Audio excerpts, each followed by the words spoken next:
Hello everybody and welcome back to my channel. My name is Rux, I'm a Western Tropical Astrologer, and today we're going to be talking about your February horoscope. For those of you who are new here and who want to work with me, you can find my services on my website, which is writteninthestars-astrology.com. I am a full-time consulting astrologer. I work with clients on a day-to-day basis to help them reconnect with their soul's intentions, better understand the timeline of their lives, and fulfill their potential. You can also find my website in the description box of this video. February. February is the month, folks, when we are getting back on track, astrologically speaking. And probably the event that I'm the most looking forward to is Mars going direct. Mars is going to go direct in the sign of Cancer on the 23rd, 24th of February, depending on where in the world you are based. And Mars doing this is actually a pretty big deal. Why? Because it has been retrograde since the 6th of December, and as a result, we might have found ourselves struggling with things like motivation, stamina, energy, drive.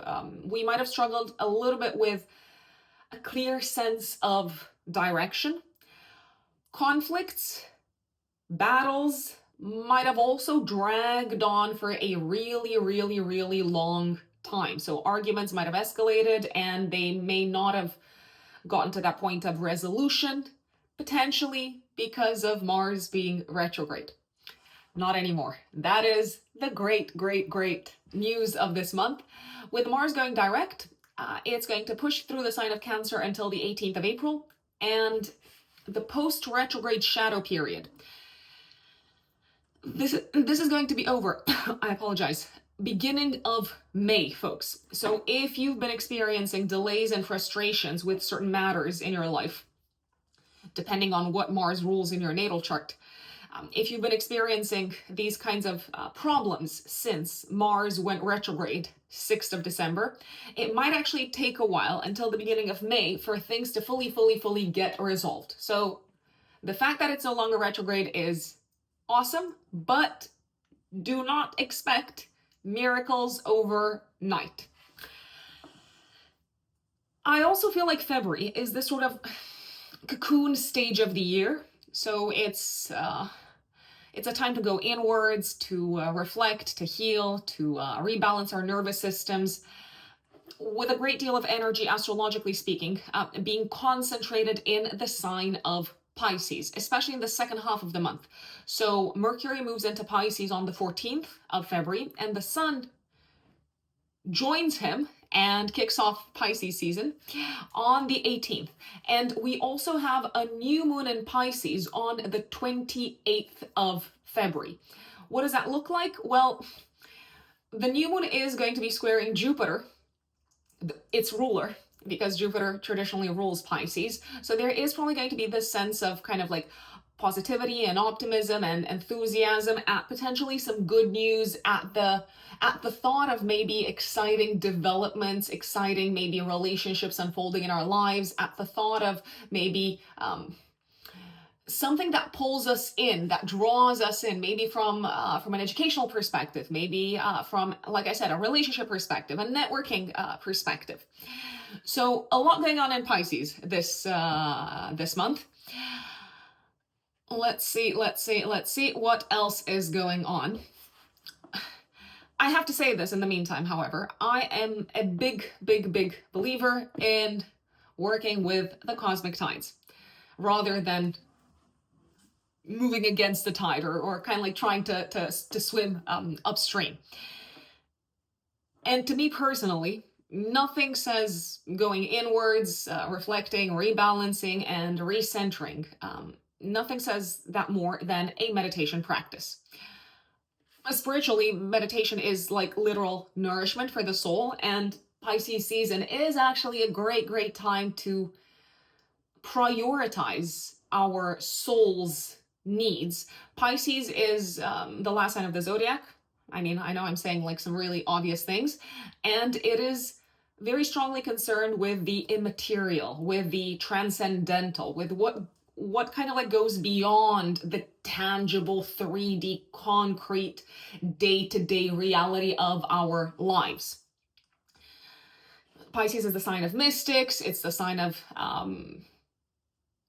well, it's a sign of artists, but it's also a sign that is very, very strongly associated with transcendence. So, if you've been following my content for some time, you've heard me say this before, but alas, I am going to say it again. Daily meditation for me has been a complete game changer for my mental health.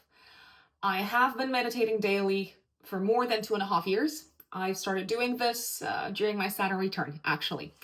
Now, as I said, I meditate daily, no exception, no excuses. Sometimes I do a quick 5 to 10 minutes meditation. Other times, if I feel like it, I do maybe like an hour-long meditation on the Aura app. Overall, I can really say this, meditation has dramatically improved my life. It's helped me manage and actually reduce stress. That's how I feel. Reduce anxiety, overthinking, and it's really helped me find my center and kind of like recenter myself in these sort of like very chaotic, hectic times and lives that most of us are living in this day and age. You've heard me mention Aura before. And now it is time to give them a shout out once again. I also want to thank Aura for sponsoring this video. Aura has helped me with making meditation a daily habit because of its wide variety of content. It's also super easy to implement the meditations in the app in my routine. Aura also recommends content that I feel is very strongly tailored to my needs, and it's not just a one size fits all like other apps. There's so much variety, there's so much personalization. It really knew what tracks I liked, what guides I would resonate with. There's also literal hundreds of coaches, therapists, storytellers on Aura, so that you can find the ones that click with you.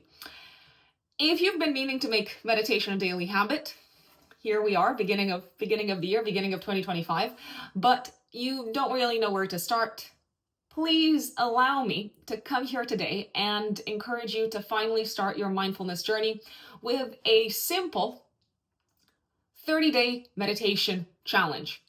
It doesn't have to be perfect, it doesn't have to be complex, and you can use Aura to simplify the process. Aura is this new mindfulness and sleep app that won the Best of Apple award, and it is used by over 7 million people.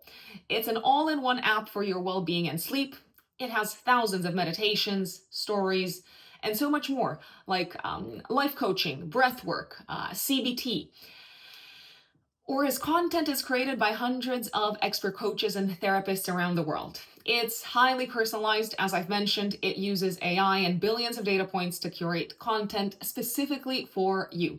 And from the very beginning, when you set up your account, the more you use it, Aura gets completely tailored to your preferences and needs, so that you can always find something to listen to without having to spend hours and hours scrolling through it. From the type of content you want to listen, to the language, the time length, and when you want to be reminded to take a minute for yourself, Aura is very carefully created to provide you with everything that you need for your mental health journey. Now, my goal for 2025, one of my goals is to carry on prioritizing meditation as a daily habit. This playlist that I have created in Aura, I call it my Recenter playlist, has made it 10 times easier for me.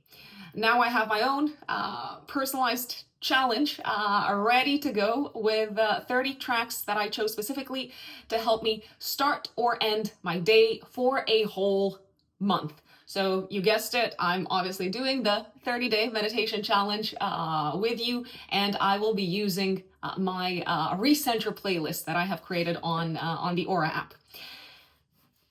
Once again, Aura has been a game changer for me, and I know it will also completely change the way that you experience daily meditations if you give it a shot. That's why I encourage you to join me on this 30-day meditation challenge. And the surprise that I have for you is that I will be sharing my Aura playlist with you so that you can join me on the challenge. You can use the playlist that I have created. It's equipped with the tracks that I really enjoy, that I really love, and I'm confident you will too. So why not try it out? The first 500 people to sign up get a free trial and an exclusive 25% off if you sign up completely for free on Aura's website using my special link in the description box and in the pinned comment. So once again, you can get started for completely free on Aura's website by clicking on my special link in the description box and in the pinned comment. And remember that only the first 500 people get a free trial and an exclusive 25% off. So it's going to go fast. You might as well sign up now whilst you are thinking about it. And now let us go back to the astrology of February. So as I've said, there's a lot going on this month in the sign of Pisces. The month begins with a Venus-Neptune conjunction on the 1st of February. You might also feel this the day before and the day after. Venus coming together with Neptune is absolutely superb for one or several of the following activities. It is superb for enjoying and maybe sharing with someone that is close to your heart. Neptunian activities such as music, maybe a movie, something relaxing, something that helps you kind of like get away from the world. Maybe even meditating together with someone that you love. It is a very Venus coming together with Neptune is also a very sweet, romantic, very kind of like unconditionally loving combination. So we may feel inclined to share and to give selflessly, to support someone selflessly, to be there for them, to empathize. We might receive that type of energy from someone else in our lives. The only thing, remember, it is a very romantic energy, so I encourage you to maybe make the most of it.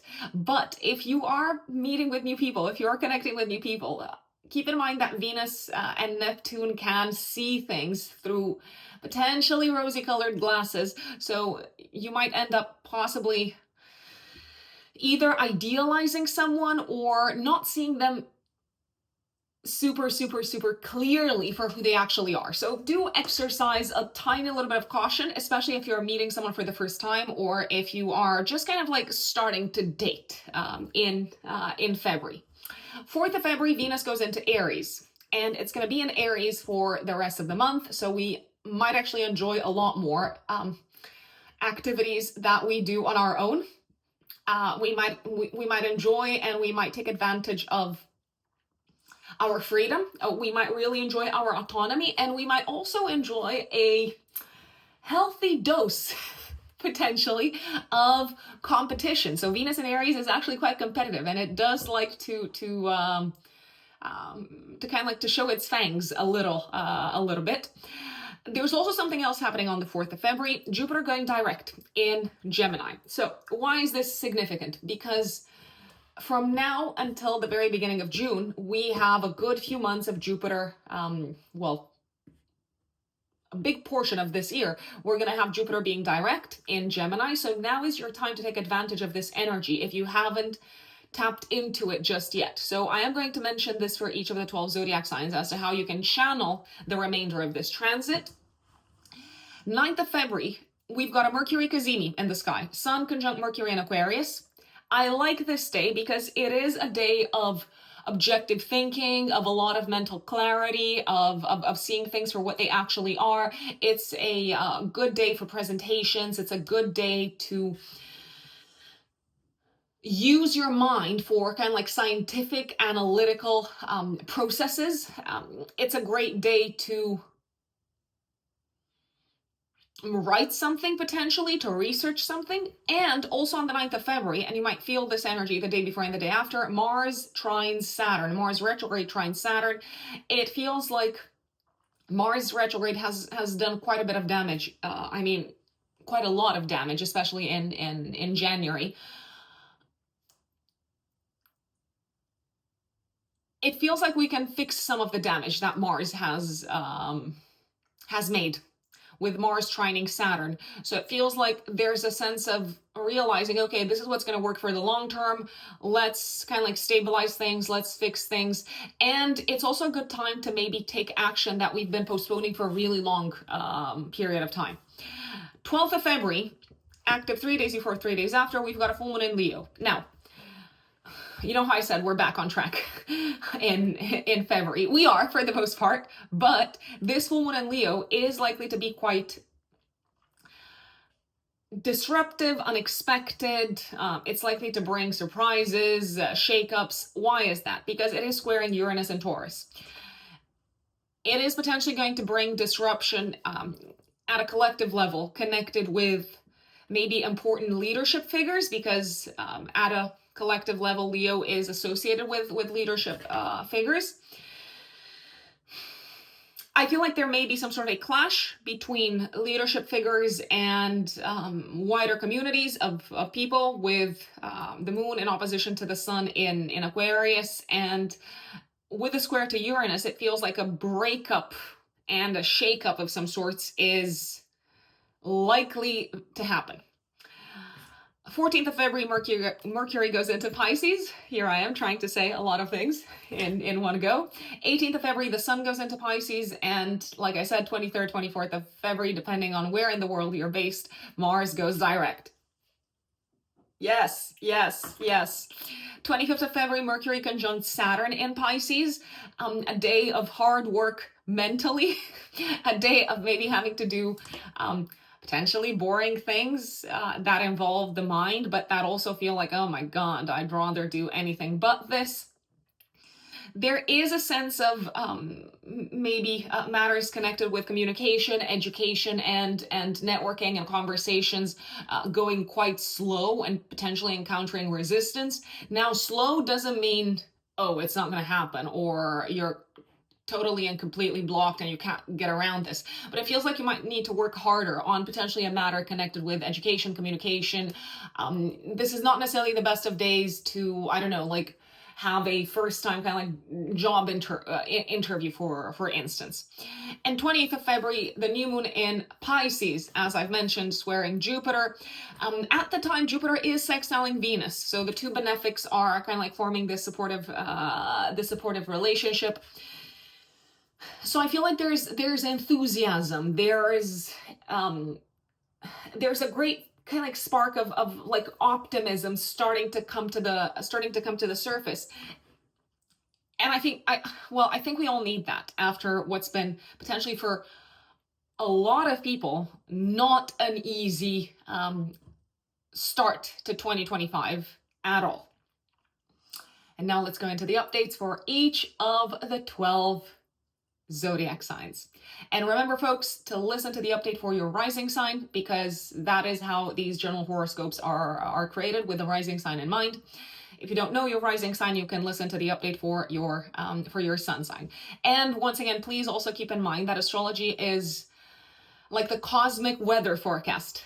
It does not predict concrete material manifestation, because you have free will to decide how you react, how you respond to what's happening both outside of you, as well as how you decide to respond to what's happening inside of you. So I'm thinking of things maybe like triggering you, or events kind of generating strong emotions. Just because you have a strong emotional reaction to something doesn't mean that you have to act impulsively, for example. So astrology describes the cosmic weather. It describes the kind of like, how should I put it? Energetic trends. It also predicts things from a symbolic perspective and an archetypal perspective. I feel like that's the way to put it. It forecasts things from an archetypal and symbolic perspective. I give examples always when it comes to these horoscopes, but please remember to take away, more than anything else, the symbolism of what I'm describing, rather than being like super like fixated on specific events, let's say. And of course, because this is a general forecast, you cannot expect it to fully cover what a personal astrological forecast would cover.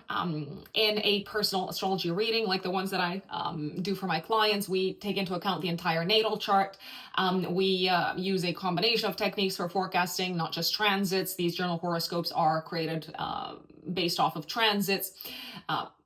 I use annual perfections, the Fignaria, solar arc directions, progressions, in addition to transits in my work with clients. So if you want a forecast that is fully aligned with your natal chart, then you know where to find me on my website, written in the stars-astrology.com.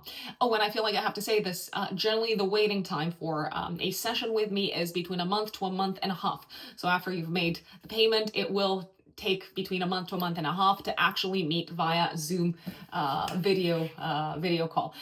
With the exception of those of you who purchase emergency astrology and tarot readings, if you are dealing with an emergency, if you are dealing with something at short notice, there is an emergency reading option. And after you purchase that, we aim to meet in the next 3 days. So within 72 hours of you having made the payment. So just so you know that if it's burning, you do have options. My dear Aries, Aries suns and Aries risings. February of 2025, what does it have in store for you, Aries? The month actually kicks off with a very relaxing, enjoyable, romantic conjunction between Venus and Neptune. This is happening in your 12th house, Aries. So the 1st of February, and actually also the day before and the day after, are some really, really good days to unwind, to chill, to maybe get away from the world together with your significant other. The 1st of February is actually a perfect day for a romantic date. Venus coming together with Neptune is the embodiment of this sort of like idealized love that gives selflessly, that gives without boundaries, that accepts and gives affection without kind of like seeing maybe the rougher parts in the other person. So Neptune kind of like blurs things, and Venus is all about love and affection and pleasure. So if you ask me at the beginning of the month, Aries, like I said, is perfect for a date, a romantic getaway, or it's actually perfect for enjoying Neptunian activities, such as meditation, for example, such as listening to music and kind of like entering into your own bubble and allowing that to inspire you, let's say. On the 4th of February, Venus enters Aries. And I think you might actually like this transit even more than Venus in Pisces, my dear Aries, because Venus is going to be transiting your 1st house for the entirety of the month, for the rest of February, actually. Now, Venus transiting your 1st house is generally a really, really good transit when it comes to one of the following. When it comes to dating, when it comes to attracting attention for your qualities, when it comes to attracting admiration, when it comes to attracting support and supporters. Venus is also the ruler of your 7th house. So from the 4th of February, for the rest of February actually, Aries, you might attract some really, really good counselors, advisors, consultants, and generally you might attract really good advice. Venus makes you very magnetic. So like I said, I use the word attractive probably way too many times already, but it does make you really, really magnetic, and it kind of like draws things in. So whatever it is that you want to draw towards you with Venus on your side, you just have to pretty much show up. You just have to go out there, be present, be your authentic selves, Aries, and the right people are likely to gravitate towards you. Venus is also the ruler of your house of income, so you could say that from the 4th of February until the end of the month, it's a good time to spend money on yourselves. So to maybe invest in some beautiful pieces, to treat yourselves to, I don't know, like a nice like haircut or like a spa day. You might actually feel eager to spend money and to spend your time and energy and resources on the things that make you maybe more appealing and more attractive, I'd say. Also on the 4th of February, Jupiter goes direct in your third house. So if you've been experiencing maybe any sort of like delays or a sense of frustration, especially in December of 2024, if you've been experiencing frustration or delays connected with education, connected with travel, transportation, maybe connected with legal matters, I'd say, and not just in December of 2024, because I know we're talking about your February horoscope, but in general, in the past few months, if you've been experiencing delays or a sense of things not going at the right speed when it comes to one of these topics, then Jupiter going direct is here to help. Now, remember, Aries, that Jupiter is going to be in Gemini in your third house until June, so you've still got a good few months to take advantage of this transit to learn, to study, to broaden your level of knowledge and your skill set when it comes to a practical matter, when it comes to a practical topic. If you want to buy a car, Jupiter going direct is your friend. And I do have to flag that in March, let me just check exactly when, in March of 2025, Mercury is going to go retrograde, so you might want to take advantage of this transit before Mercury goes retrograde, middle of March, 15th of March until the 7th of April, to purchase a car or to make significant purchases. Jupiter transiting your third house is actually really supportive to make significant purchases. 9th of February, the Sun conjuncts Mercury in your 11th house. We have a Mercury Cazimi. What a beautiful day. What a beautiful day. And this day is superb also because Mars is going to trine Saturn on the exact same day. So let's talk about Mercury and the Sun coming together on the 9th of February. Give me 1 second to see exactly at what degree that is happening. Let's see, folks, let's see. So this is happening at 20 degrees, 59 minutes of Aquarius. So Aries, you're going to feel this the most, especially if you have planets or angles in the chart around 21 degrees of fixed signs. Now, the Sun coming together with Mercury is likely to bring clarity of thought when it comes to your long-term goals, plans, and dreams for the future, your long-term objectives. It is likely to connect you with the right people, the right ideas, maybe the right organizations and the right communities when it comes to achieving your goals. This is a fantastic day for friendship. It is a fantastic day also for business, especially if you have your own company. So if you're maybe like a freelancer, or you're just like a business owner, because the 11th house is also associated with the money that your company makes. So there can be an important contract that you sign. This is a great day to hold a speech, to do a presentation, to do an interview, and a great day to set goals and intentions for the future, especially those that involve collaboration with others. Now, I also like the 9th of February, and maybe the day before and the day after as well, because Mars trines Saturn. Mars retrograde trines Saturn. So it feels like you are finally taking care of a matter, of an issue in your private life, potentially that has caused anger, frustration, that has been a source of delays, of blockages in the past. This is also a time to take delayed action. I mean, let me rephrase, Aries. If you've been postponing taking action in regards to a private matter, a personal matter, a matter connected with your home, with your family life, or even a matter connected with a parent, maybe also a matter connected with your status and your reputation. If you've been postponing taking action on this front, I dare say that this is a day, the 9th of February, and also the day before and the day after. These are days of inspired action and of really trusting your gut, of really trusting your instinct. You can also put a lot of energy into overcoming some sort of blockage, some sort of an obstacle, and this can also feel like a day when you overcome the 9th of February, some sort of an emotional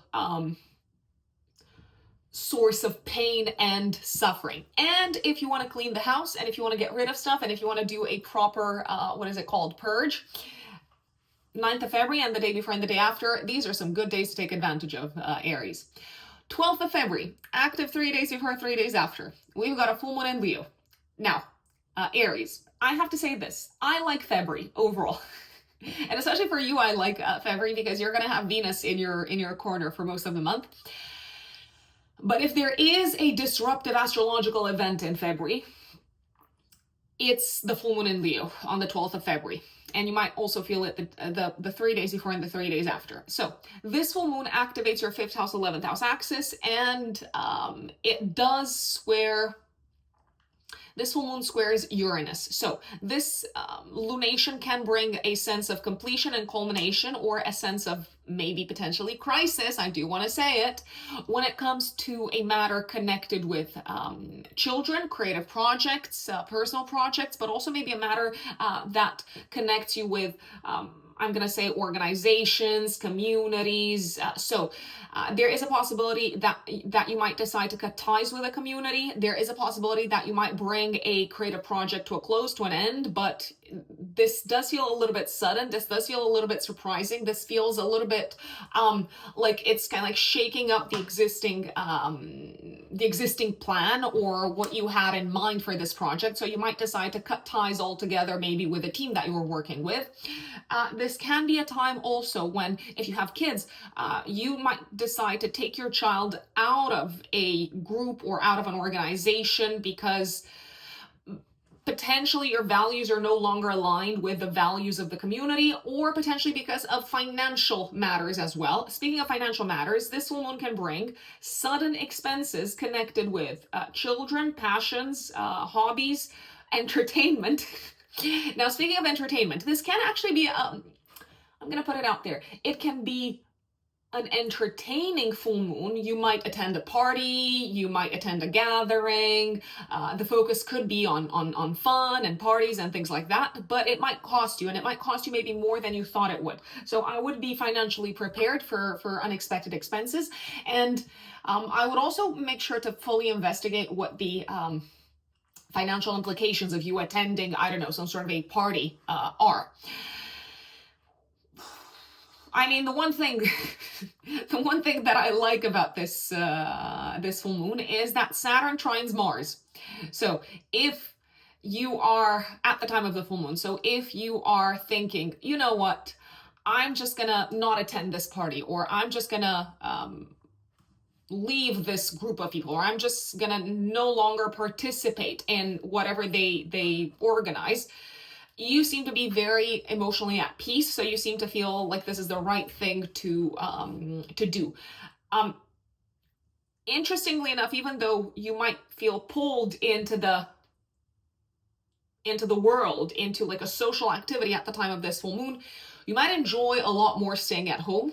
I'm just gonna say it, but alas, that's going to be completely up to you, what you do with it, what you do with this information, what you decide in regards to it. Now, middle of February, 14th of February, Mercury goes into Pisces. Mercury is the ruler of your house of day-to-day work. So with Mercury going into Pisces, you might feel a little bit, for the rest of the month, a little bit unfocused, or a little bit like, I don't know how motivated I am to do my job. There is a possibility, I would be careful with Mercury and Pisces around making mistakes when it comes to hard facts and data in the workplace, especially. Mercury also rules your house of health, so you might want to take a few days off, second half of February, if you're feeling like it. Especially since the sun also goes into your 8th house, into your 12th house, Aries. The sun goes into Pisces in your 12th house on the 18th of February. So it really emphasizes for the next month this sense of maybe wanting to retreat, to get away from the world, to rest, to relax. So relax, take some time off. I mean, that's it. 23rd, 24th of February. Okay, this is probably, I don't know which astrological event I like most for you in February, Aries. I mean, I think I like both Venus going into Aries and this one happening on the 23rd, 24th of February, depending on where you are in the world. Mars goes direct. Woohoo! I feel like we should throw a party. We should probably throw a Mars direct party, especially for you, Aries, since Mars is your chart ruler. You are going to feel this. You're going to feel this in the best of ways. So Mars goes direct in your 4th house. If you've been feeling annoyed, frustrated since potentially like the beginning of the year, maybe second week of January, if you've been feeling maybe frustrated with like a family member, or frustrated with your living situation, or just kind of like if you've been feeling a sense of unease around what to do in regards to your private life, if there have been all sorts of frustrations and delays when it comes to projects at home or projects connected with your living situation, Mars going direct is going to help. Also, any sort of like conflicts that you have been experiencing in the home space and the family kind of like sector since January are probably going to get resolved over the next few months. Now, Mars is going to stay in Cancer, so hold your horses, don't rush, don't be in a rush, Aries. You are going to recover your stamina, you're going to recover your motivation, you are going to recover your sense of direction, but things might take a while to get resolved. So Mars is going to get out of Cancer in April. If I'm not mistaken, let me just double check so that I give you the correct dates. On the 18th of April is when Mars gets out of Cancer and goes into Leo, and the post-retrograde shadow period actually ends beginning of May. So we might have a little bit of time until things are fully solved, all the things that have been delayed since Mars went retrograde second week of December of 2024. 25th of February, Mercury conjuncts Saturn. Oh God, I feel like you need to do some sort of like heavy intellectual work behind the scenes that is like so boring that you'd rather not do. Maybe it does require you to, I don't know, like look at some things that are just very confusing for you, maybe kind of like go through some stats, some data that is just very confusing for you. You may feel like you are somehow kind of like mentally burdened on the 25th of February, maybe also day before, day after. So you might have some potentially pessimistic thoughts coming to your attention. Be careful because the 12th house is a house of self-sabotage. So just because your mind thinks of the worst case scenarios, it doesn't mean that they're actually going to happen. So don't trust your logical mind all the time. That's what I'm saying. You know what I'm talking about. And 20th of February, we've got a new moon.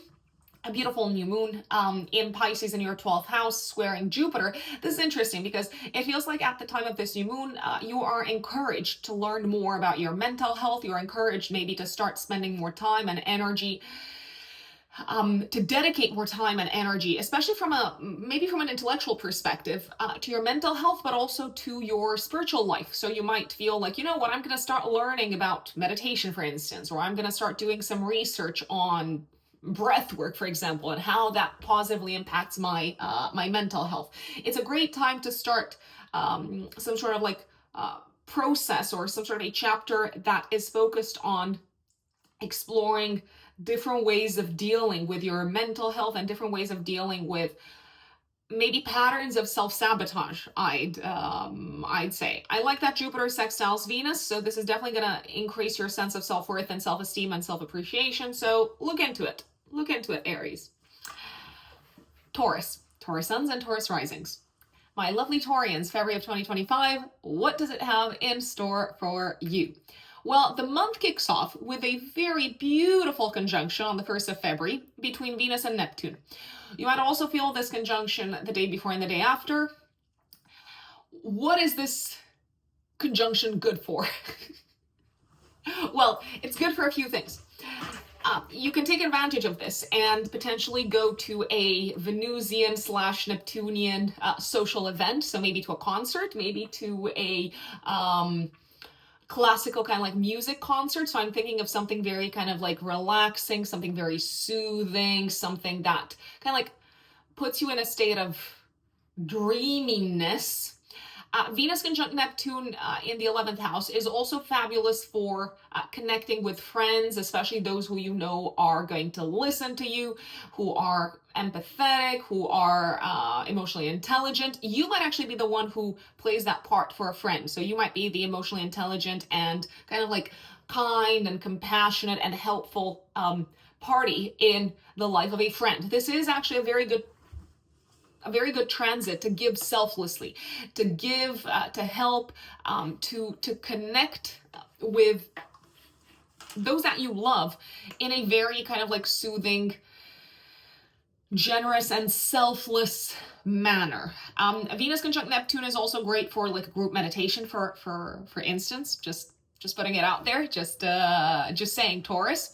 And it is also a day of inspiration, the 1st of February and maybe the day before and the day after. So you might be inspired by a friend. You might be inspired maybe by a community that you are a part of, that you're active within. You might be inspired in terms of how big you can dream, or you should dream.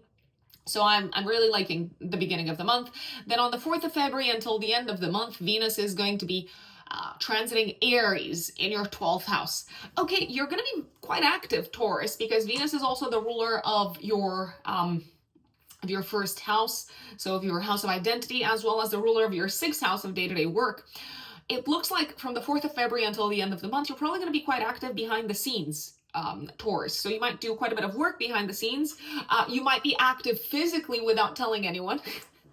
Now, what do I mean by that? So let's say you've decided, I'm going to start a new health regimen. I'm going to go to the gym. I'm going to be healthy, but I'm not really going to reveal all of this to people. Venus transiting your 12th house in Aries is actually very good for working out by yourselves, and for kind of like taking action behind the scenes by yourselves. Now, if you do need any help, if you do need any support, it does look like you can get support from people, but it feels like a lot rests upon you, I'd say, Taurians. And Venus is likely to make very enjoyable the time that you spend on your own, that you spend away from the world, that you spend maybe engaged in kind of like individual type of activities. Venus in Aries in particular. Venus transiting the 12th house may also make you feel like it's really enjoyable to do 12th house activities, such as meditating, I don't know, going to a retreat, maybe something that involves like physical activity as well. So maybe like a yoga retreat.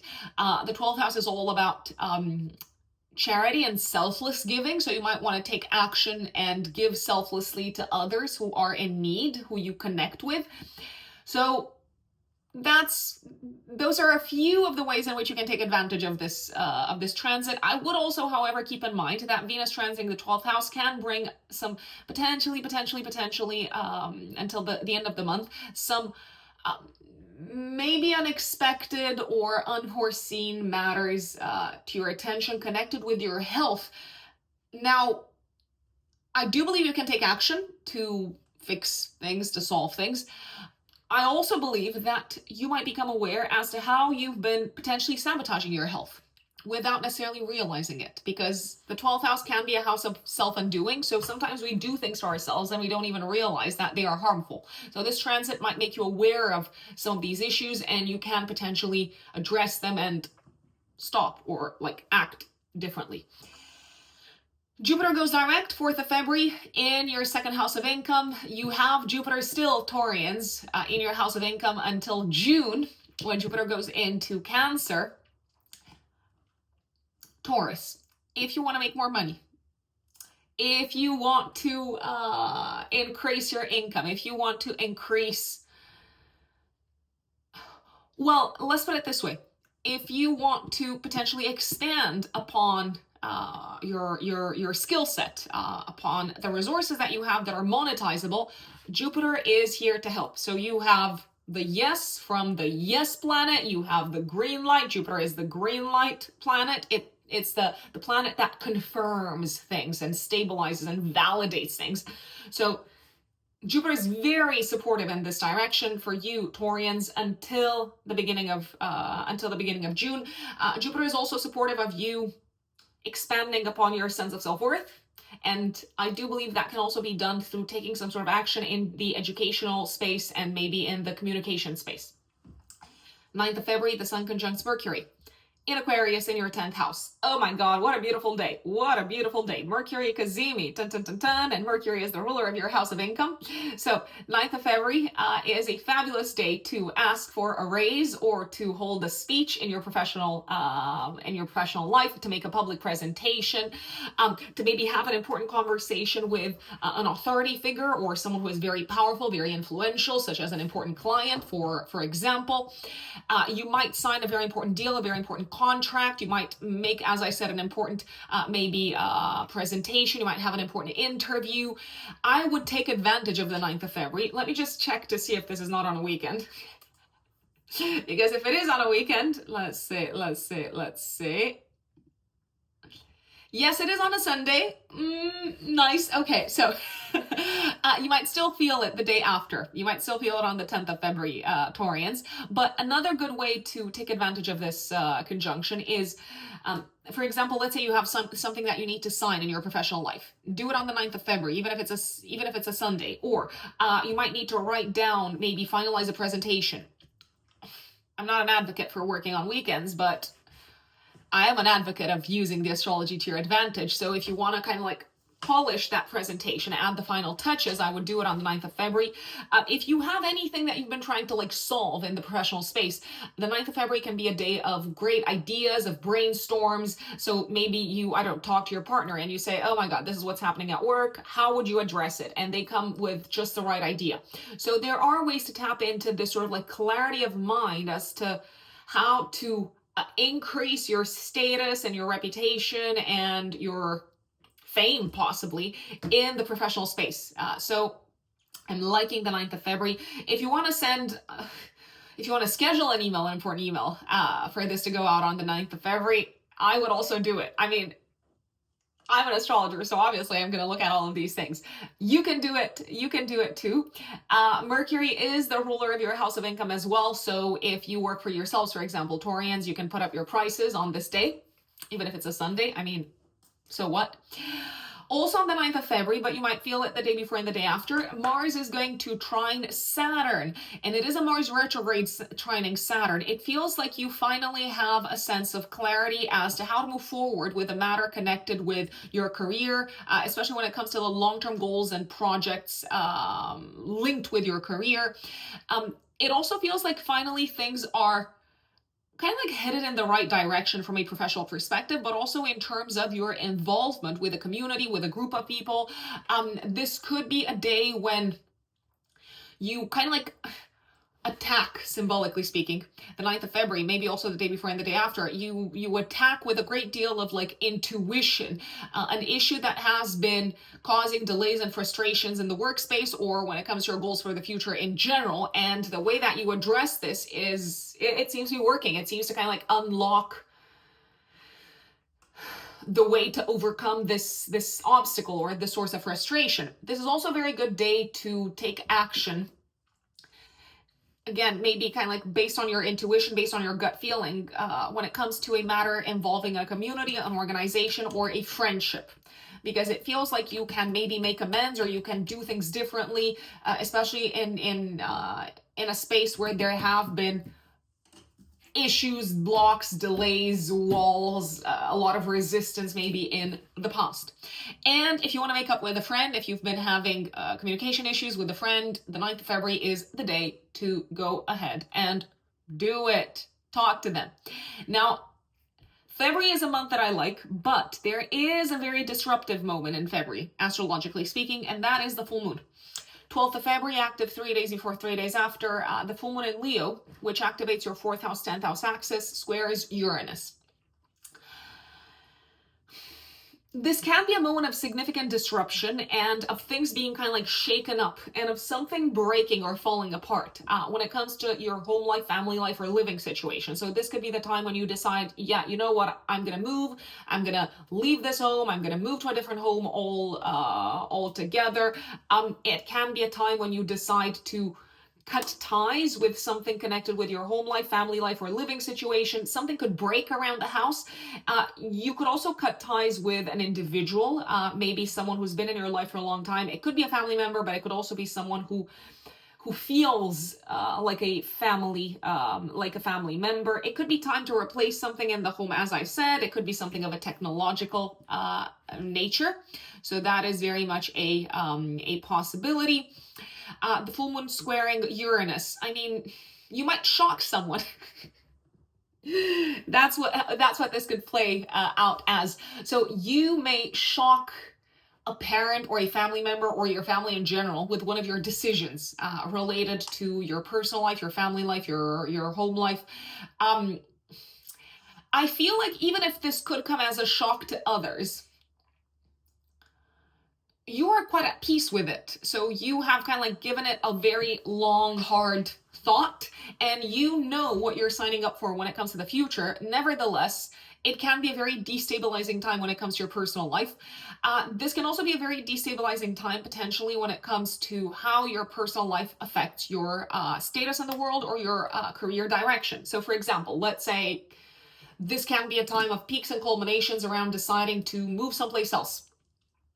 What does that mean for your work? What does that mean for your job? Are you going to have to leave your job behind? Do you need to let your boss know?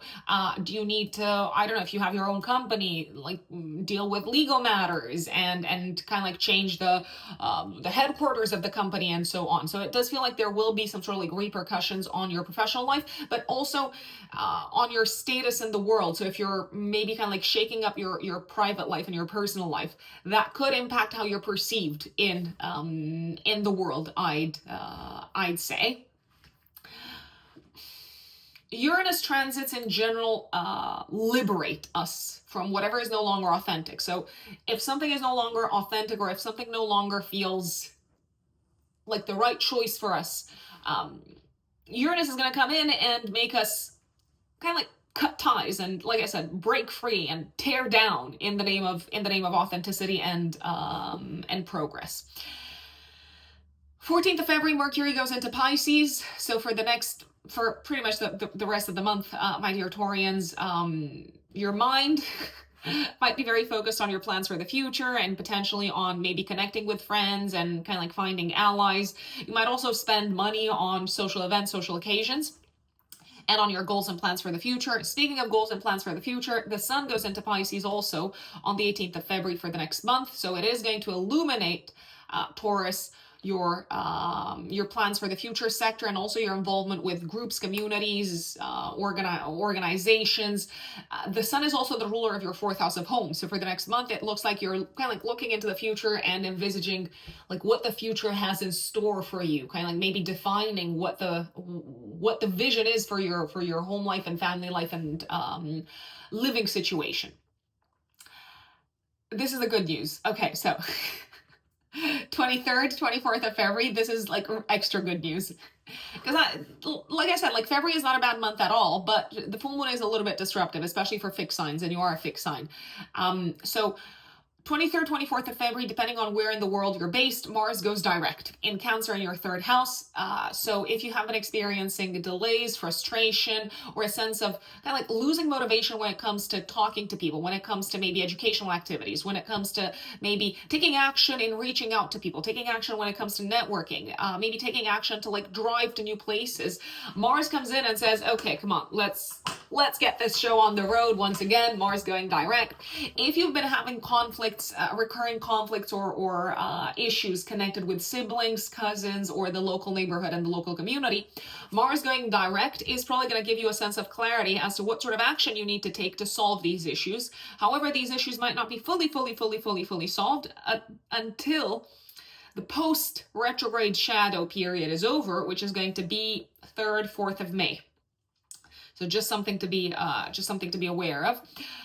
Mars is also the ruler of your 7th house of relationships. So if you've been experiencing challenges in communication with your significant other, with partners, maybe with advisors, with consultants, then Mars going direct is probably going to be helpful. And it could be a good time to pick up pick back up where you left off, old conversations that you did not reach some sort of an agreement with your partner, be it business partner, be it life partner.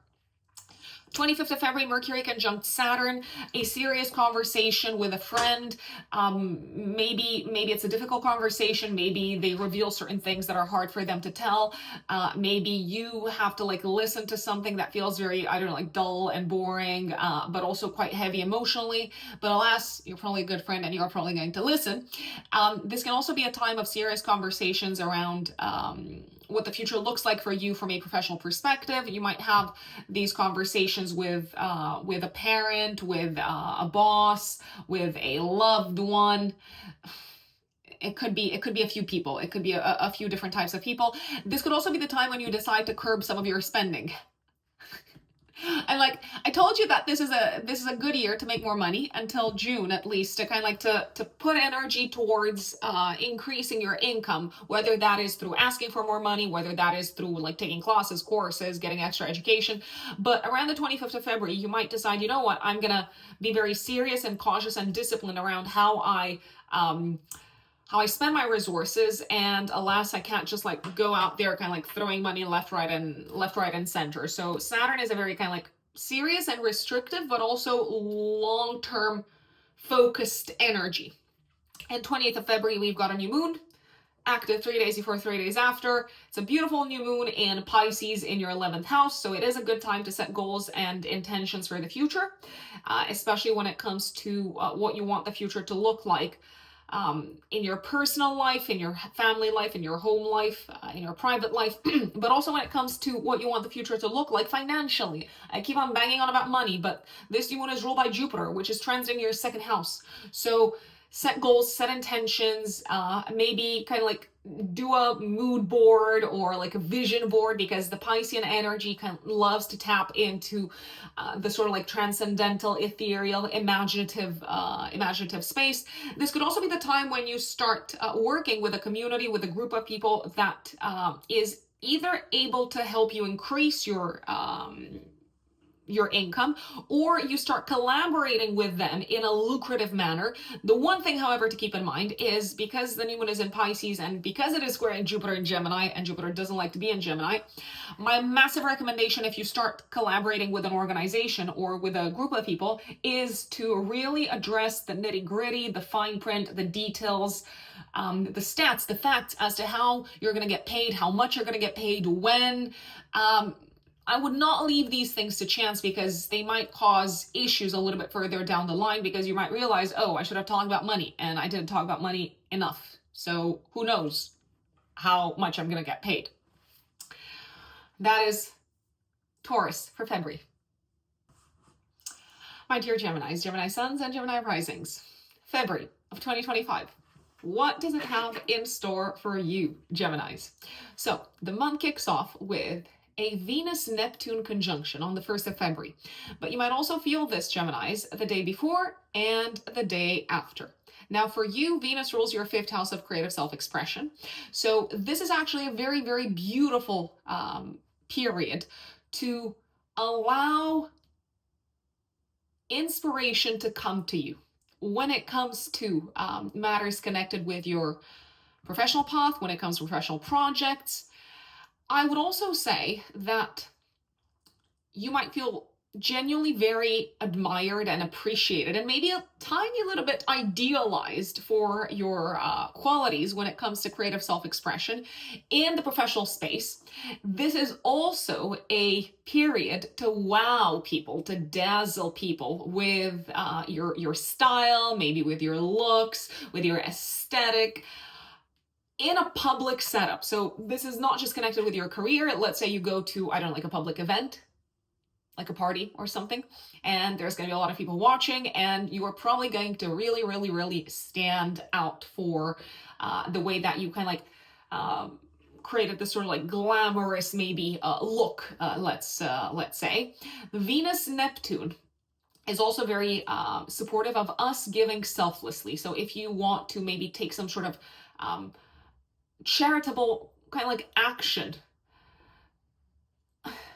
I mean, I'm not saying that you should do this for the appreciation that it's going to get you in the public space, but you might actually feel very, very admired and very liked if you do some sort of charitable work. You might feel like this genuinely improves your reputation. Let's say. It could also be a very good day to maybe inspire others to dream, to think big, to express themselves, and to do what the heart calls them to do. Generally, Venus and Neptune coming together are also very good for romance. So if you go out into the world with your significant other, you might feel like all eyes are on you and you're very admired as a couple. So there's a few different ways in which this could play out, but generally it's quite a lovely energy. 4th of February, until pretty much the end of the month, Venus transits Aries in your 11th house. Now, this is a very supportive energy for you connecting with friends, going out with friends, maybe doing things that involve physical activity. So, for example, hiking or, I don't know, like working out or something along those lines. Speaking of working out, if one of your goals, if one of your intentions for this year is to maybe direct more of your energy, money, and attention towards your fitness goals, this transit is very helpful because you might feel like you attract like-minded individuals who are here to support you on your journey.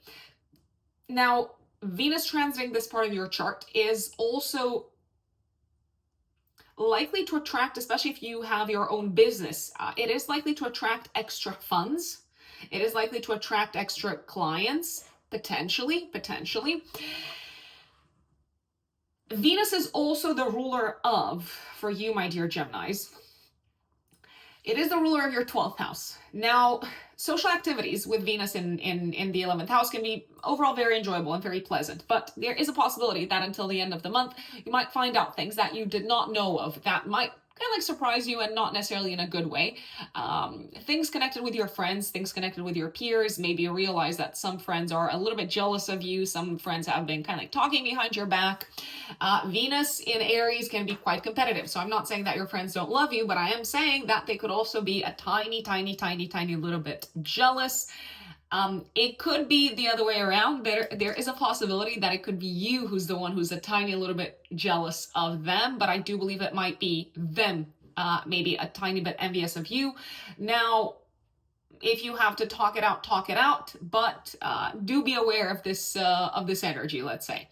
Jupiter goes direct in your first house all the way until June, and afterwards, Jupiter is going to go into Cancer, so you've got a good few months left, Geminis, of Jupiter in your corner. Now, Jupiter is the planet of growth, expansion, opportunity, and leaps of faith.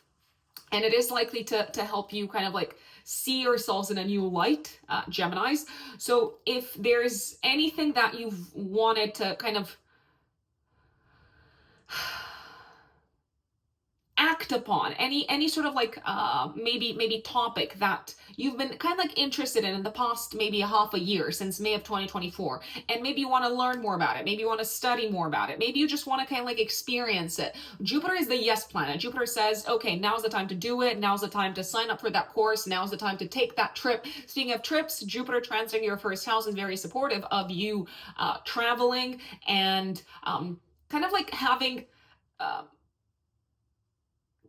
connections and forming relationships and having interactions with people who help you learn a great deal about yourselves, Geminis. Learning about yourselves is a big theme with Jupiter transiting your first house, and learning about who you can actually be. You can be more than you thought you could be.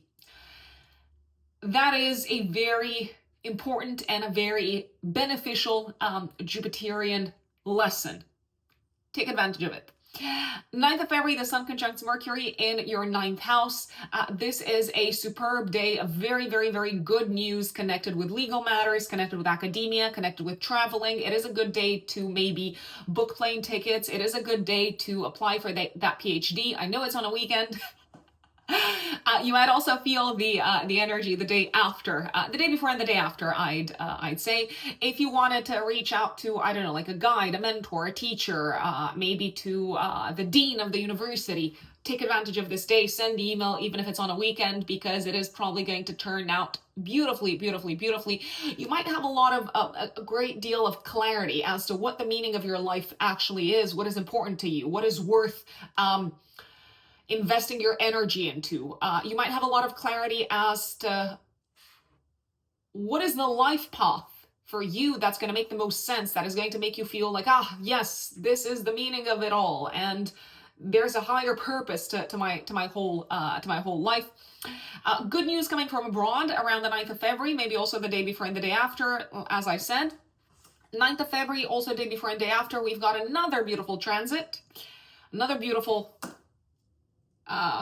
combination of energies in the sky. Mars retrograde trines Saturn. So if there have been issues connected with your career path, your professional path, maybe your status in the world that have felt difficult, challenging, tedious, restrictive, Mars harmoniously aspecting Saturn is saying, okay, I've got just the right idea, just the right type of action that you need to take.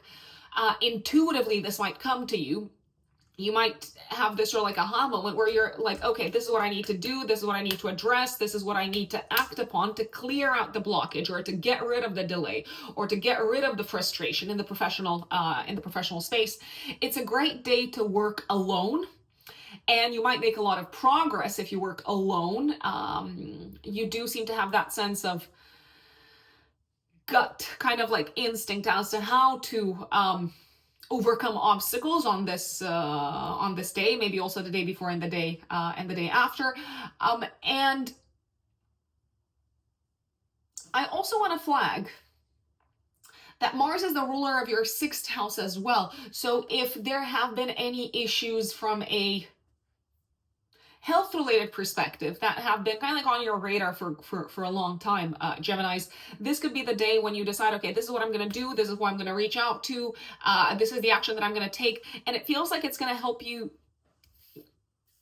kind of like take care of potentially ongoing health related matters. This sort of like action that maybe you've kind of like postponed, that you didn't take a while ago, even if you did think about it a while ago.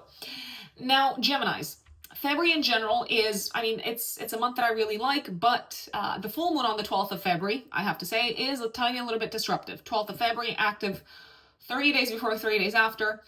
This full moon is squaring Uranus. Now, this full moon is disruptive for everyone, not just for you. So don't you think that you're being singled out, Geminis. This full moon is probably going to bring some sort of a shakeup, a disruptive energy, a challenging kind of like maybe rupture oriented energy when it comes to one of the following. When it comes to traveling, so travel plans might need to be changed at the last minute, or an existing maybe like trip that was planned is probably going to have to be kind of like postponed. Something comes up all of a sudden, it's shocking, it's surprising, it's unexpected, but alas, boom, blah. I don't know why I'm making all of these sounds, because I know some people are also listening to this in the podcast version and they're going to have no idea what this is all about. So I'm just like interjecting, essentially. Uranus is the planet of surprises, and it feels like it's potentially going to tensely interact with travel plans. If you do have travel plans, I would also maybe leave early and just kind of keep an open mind, because you might need to like book another ticket, essentially. Something could break or fall apart when it comes to your preferred mode of transportation. So the car could experience some sort of an issue. What I do like about this full moon is that Saturn is trining Mars. So if something does come up, it feels like you've got the money, you've got the resources, and you know who to reach out to if you need any help to help you fix the issue. I do believe that this full moon can also bring some sort of disruptive news, potentially connected with siblings, cousins, or the local neighborhood. So maybe someone all of a sudden, I don't know, I'm just going to give a random example. Maybe you hear that the local cafe has been broken into, for instance, or maybe there's like some sort of an incident on the street in the neighborhood, and that could feel a tiny little bit destabilizing. Or maybe all of a sudden you hear news of your sibling saying, "Yeah, you know what? I've quit my job," and this comes in out of nowhere. So something like that could happen. 14th of February, Mercury goes into Pisces in your house of career, followed by the Sun on the 18th of February. So for the next month or so, the spotlight is going to be placed on your career, professional status, status in the world in general, and your place in society and your contribution to society. 23rd, 24th of February, this is great news. I am so excited. Mars goes direct, my lovely Geminis. In your 2nd house of income, Mars is also the ruler of your 6th house of day-to-day work and your 11th house of long-term goals, plans, and dreams for the future. So if you have been experiencing delays, challenges, frustration, all sorts of maybe like irritation connected with money, finances, connected potentially also with how you value yourselves, connected with your sense of self-worth and self-esteem, Geminis. Maybe also connected with getting paid for work, for a kind of work, a type of work that you've been doing. Maybe also issues connected with your goals and plans for the future, especially if they involve other people or if they involve your work. Mars going direct is probably going to help. I mean, it's probably going to help like 100%. Now, things might not get resolved immediately. So if you've been experiencing delays in getting paid, maybe you're not going to get paid immediately after the Mars kind of like stationing direct event. But over the next few months, especially until Mars gets out of Cancer on the 18th of April, things are falling nicely into place. It also feels like you've got a clear sense of direction as to what you want to demand financially, what you want to demand in the workspace, and also a clear sense of direction in terms of what you want the future to look like for you and what that involves from an expenses perspective, whether you need to spend more money, whether you need to curb certain expenses. So Mars direct is going to be helpful on many different levels. 25th of February, Mercury conjunct Saturn, a very hard but not just difficult, also necessary conversation, potentially happening with a family member or with a boss or with an influential client. It could also be that you need to think very seriously about your future professionally, and you might be a tiny little bit pessimistic. Don't fall into the trap of thinking that all is lost or all is doom and gloom. And if you do have concerns, you might just want to voice them. You might just want to air them out, and you could realize that as you air them out, they're not as bad as they sound, to be honest. So not even the worst case scenario is that bad. And 28th of February, there's a new one in Pisces in your house of career, new beginning, fresh start professionally. So this could be you getting a new job, or you getting a promotion, or you potentially starting off an important chapter in the professional space. Maybe it's a chapter that puts you in a new role, in a new position that feels novel, that feels like you're taking a bit of a leap of faith. You could be dealing with a tiny little bit of imposter syndrome. You could be thinking, oh my God, am I prepared enough? Am I knowledgeable enough? Am I educated enough? It does feel like this is an increase in status. It also feels like this could be a new direction for you from a professional perspective, Geminis, because Jupiter is going to be in your first house at the time of the new moon. It also feels like you're stepping a little bit into the unknown professionally. So some of you could be entering a new sphere, a new industry. This is not just a new moon that puts the spotlight on your professional life. It could also put the spotlight on your status in the world. So you might have things to announce to the outside world about your status, about maybe your relationship status. If you have just entered a new relationship, you could make this public. For example, Jupiter sextiles Venus. So you do seem to be quite hopeful about what's coming up. You seem to have strong support. You seem to have strong kind of like alliances when it comes to the new direction that you're headed in. Nevertheless, there do seem to be a lot of unknowns. So talk it out with people who maybe have a lot more experience than you have in this space. Cancerians, Cancer suns and Cancer risings. My fellow Cancerians, I'm a Cancer rising myself. For those of you who are new to my channel, what's February like for us? Well. The month starts with a Venus-Neptune conjunction. I like this. This is exact on the 1st of February, but you might feel it also the day before, the day after.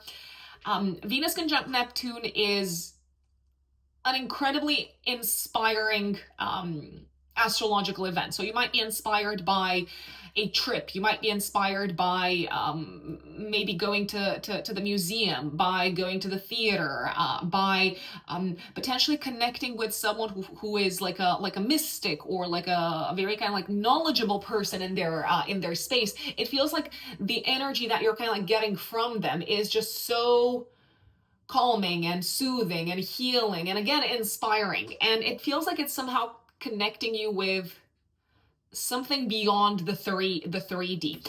This is a great day for traveling or for like planning a trip, especially a romantic trip or a trip that is focused on connecting with the divine, connecting with something maybe beyond the 3D, not just the divine, but it could be connecting with your sense of creative self-expression, connecting with your imagination, for instance. It is also a great day to make room, to make space for,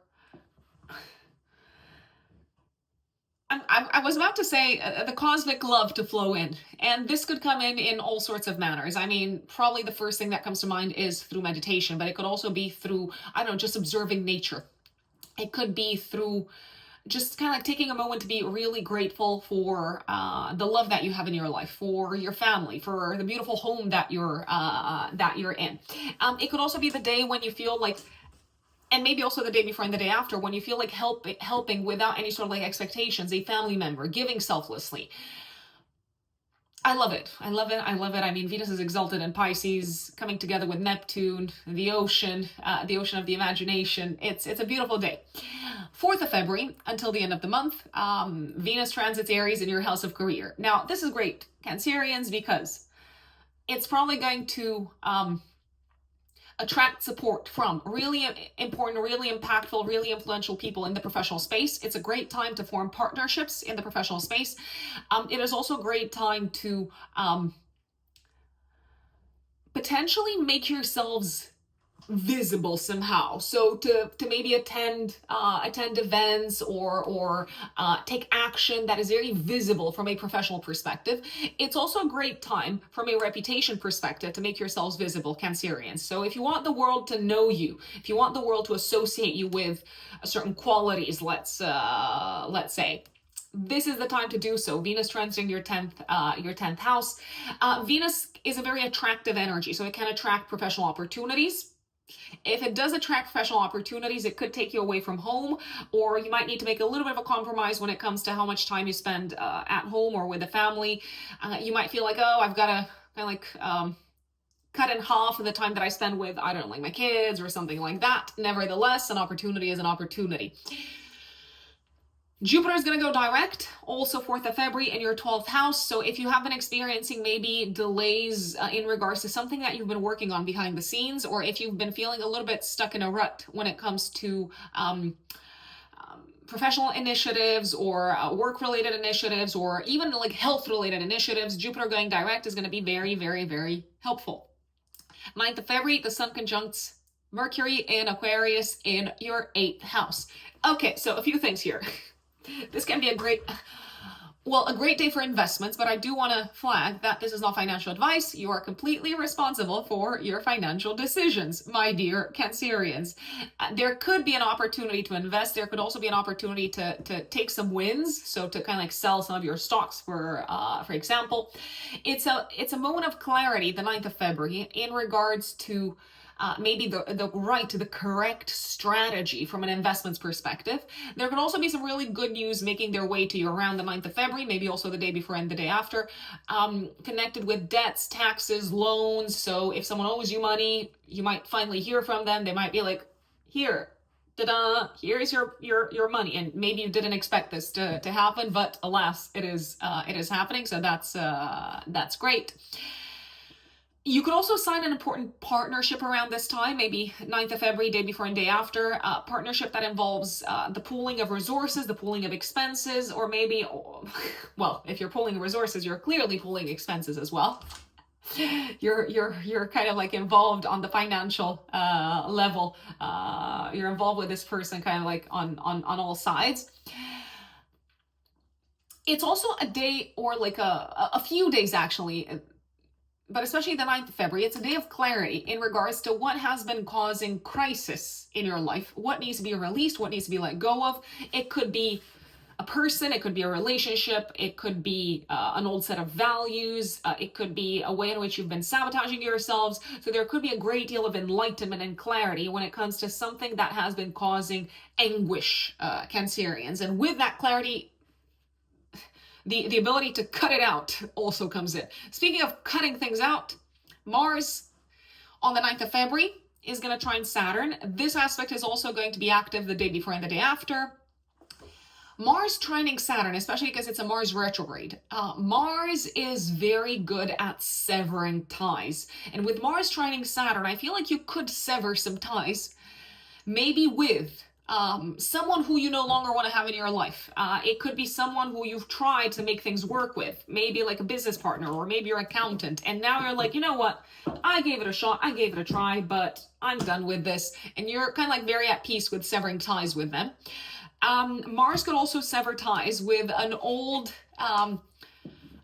set of beliefs, if you ask me.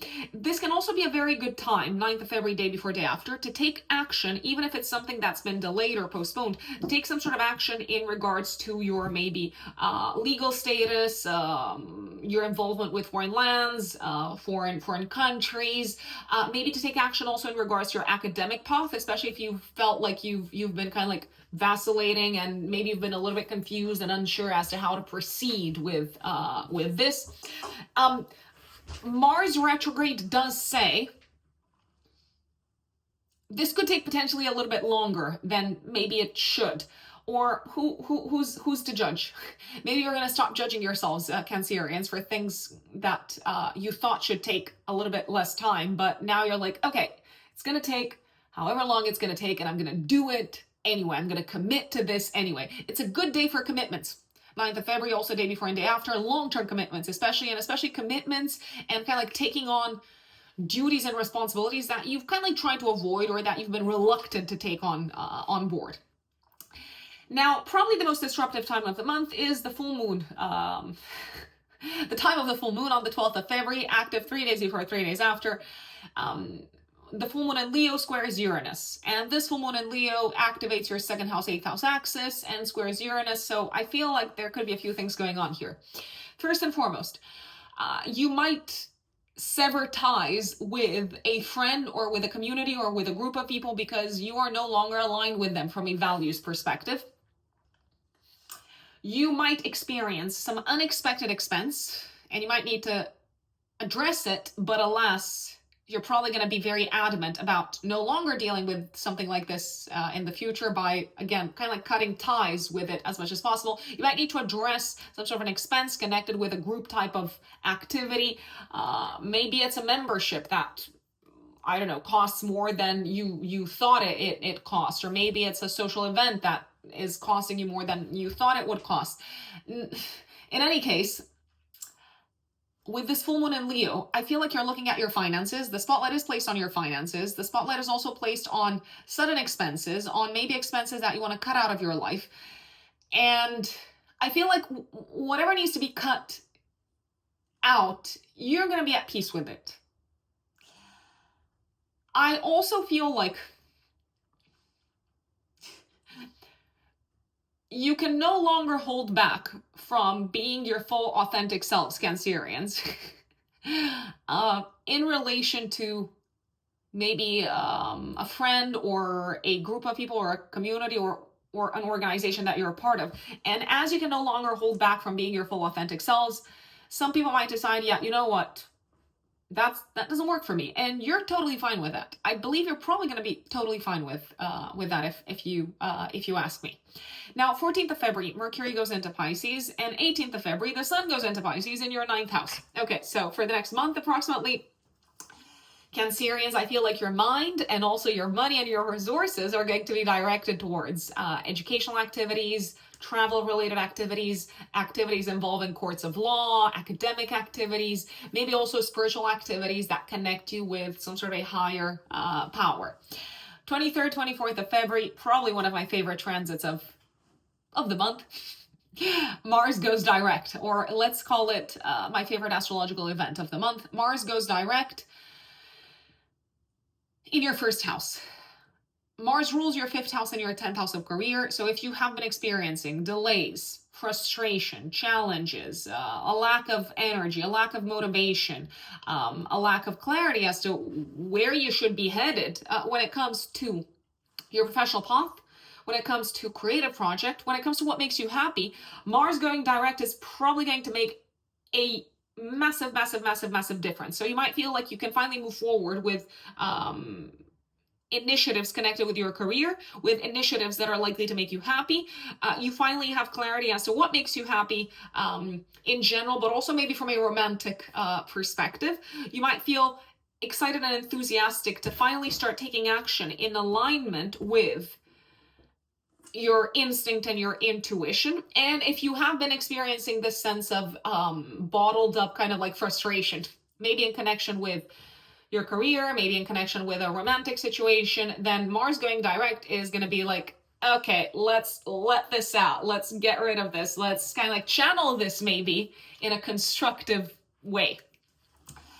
25th of February, Mercury conjunct Saturn, serious, maybe heavy conversations or heavy thinking, maybe a little bit of a pessimistic kind of like thinking period in relation to studies, in relation to legal matters, in relation to your academic path, maybe in relation to courts of law, potentially also in relation to an important partnership in your life. You might need to talk contracts, for example, with a partner. 28th of February, new moon in your 9th house.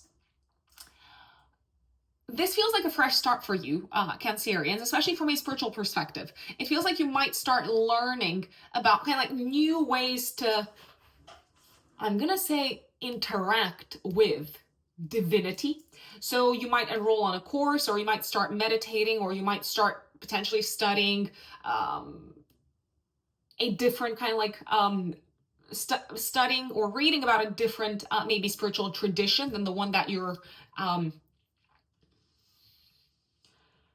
kind of like comfortable with or familiar with or knowledgeable about.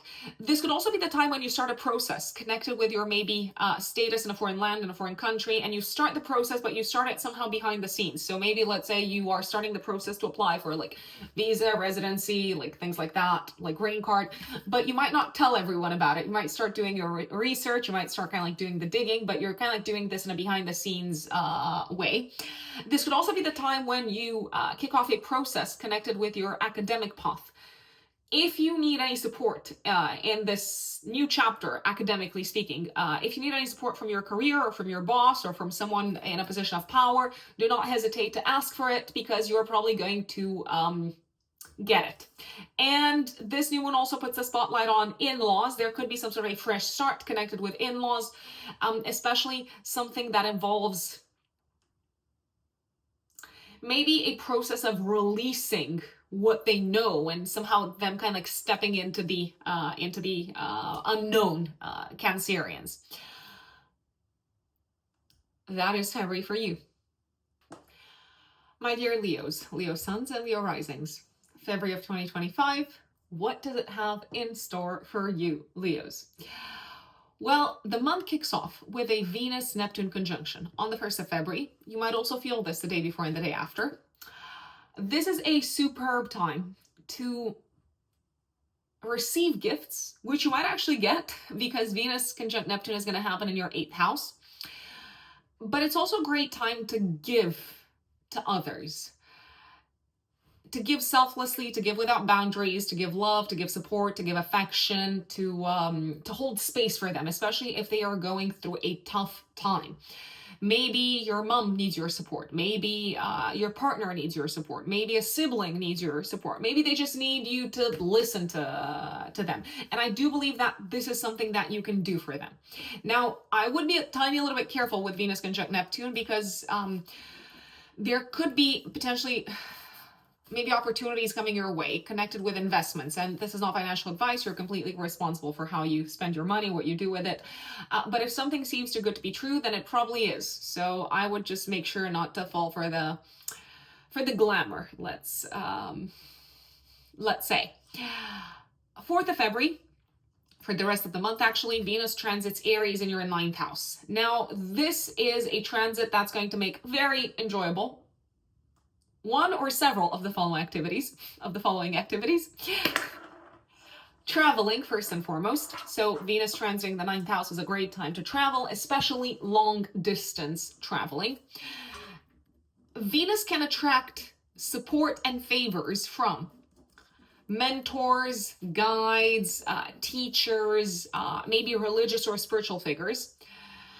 Venus can also attract support when it comes to legal matters. So if you are involved in anything of a legal nature, be it a trial or, again, yeah, just anything involving courts of law, Venus comes in and helps you and draws towards you the right people, the right kind of individuals, the right kind of support. Venus transiting this part of your chart is also very supportive when it comes to engaging in cultural activities, such as going to the theater, going to the museum, things of that nature.